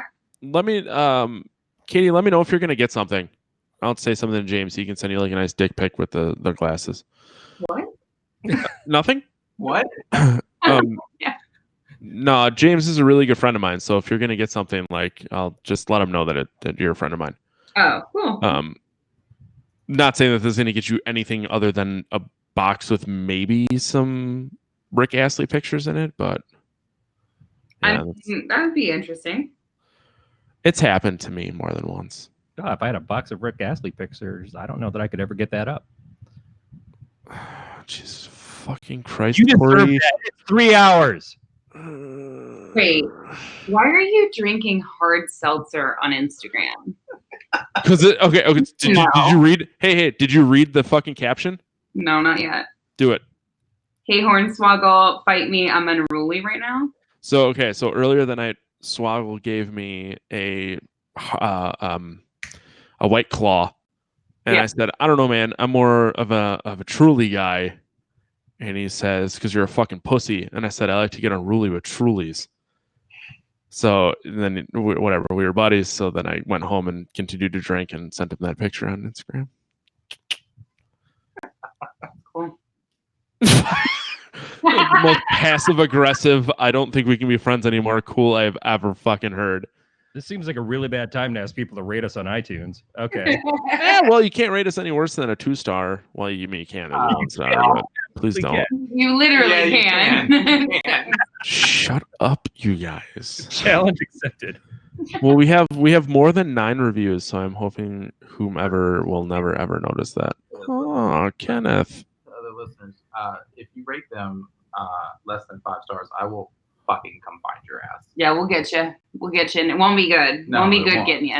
Damn. Well, I want Katie. I'd like to know why Kenny's followed me on Instagram and you haven't. I'm following you. I'll give you a follow. No, the Haunted Heart has, but you Oh, you were on the Haunted Heart page. What, you want like my personal Instagram? Yeah, I followed on my. Bitch, I thought we were friends. Like me trying to be fit. It's rough. It's a lot. I don't really do my personal Instagram anymore. We both use that. She has people for that. Yes, people. No, my personal. Actually, it was. Oh, what is it?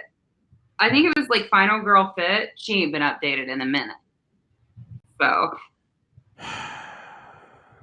I guess we'll just keep that podcast show wall of friendship involved.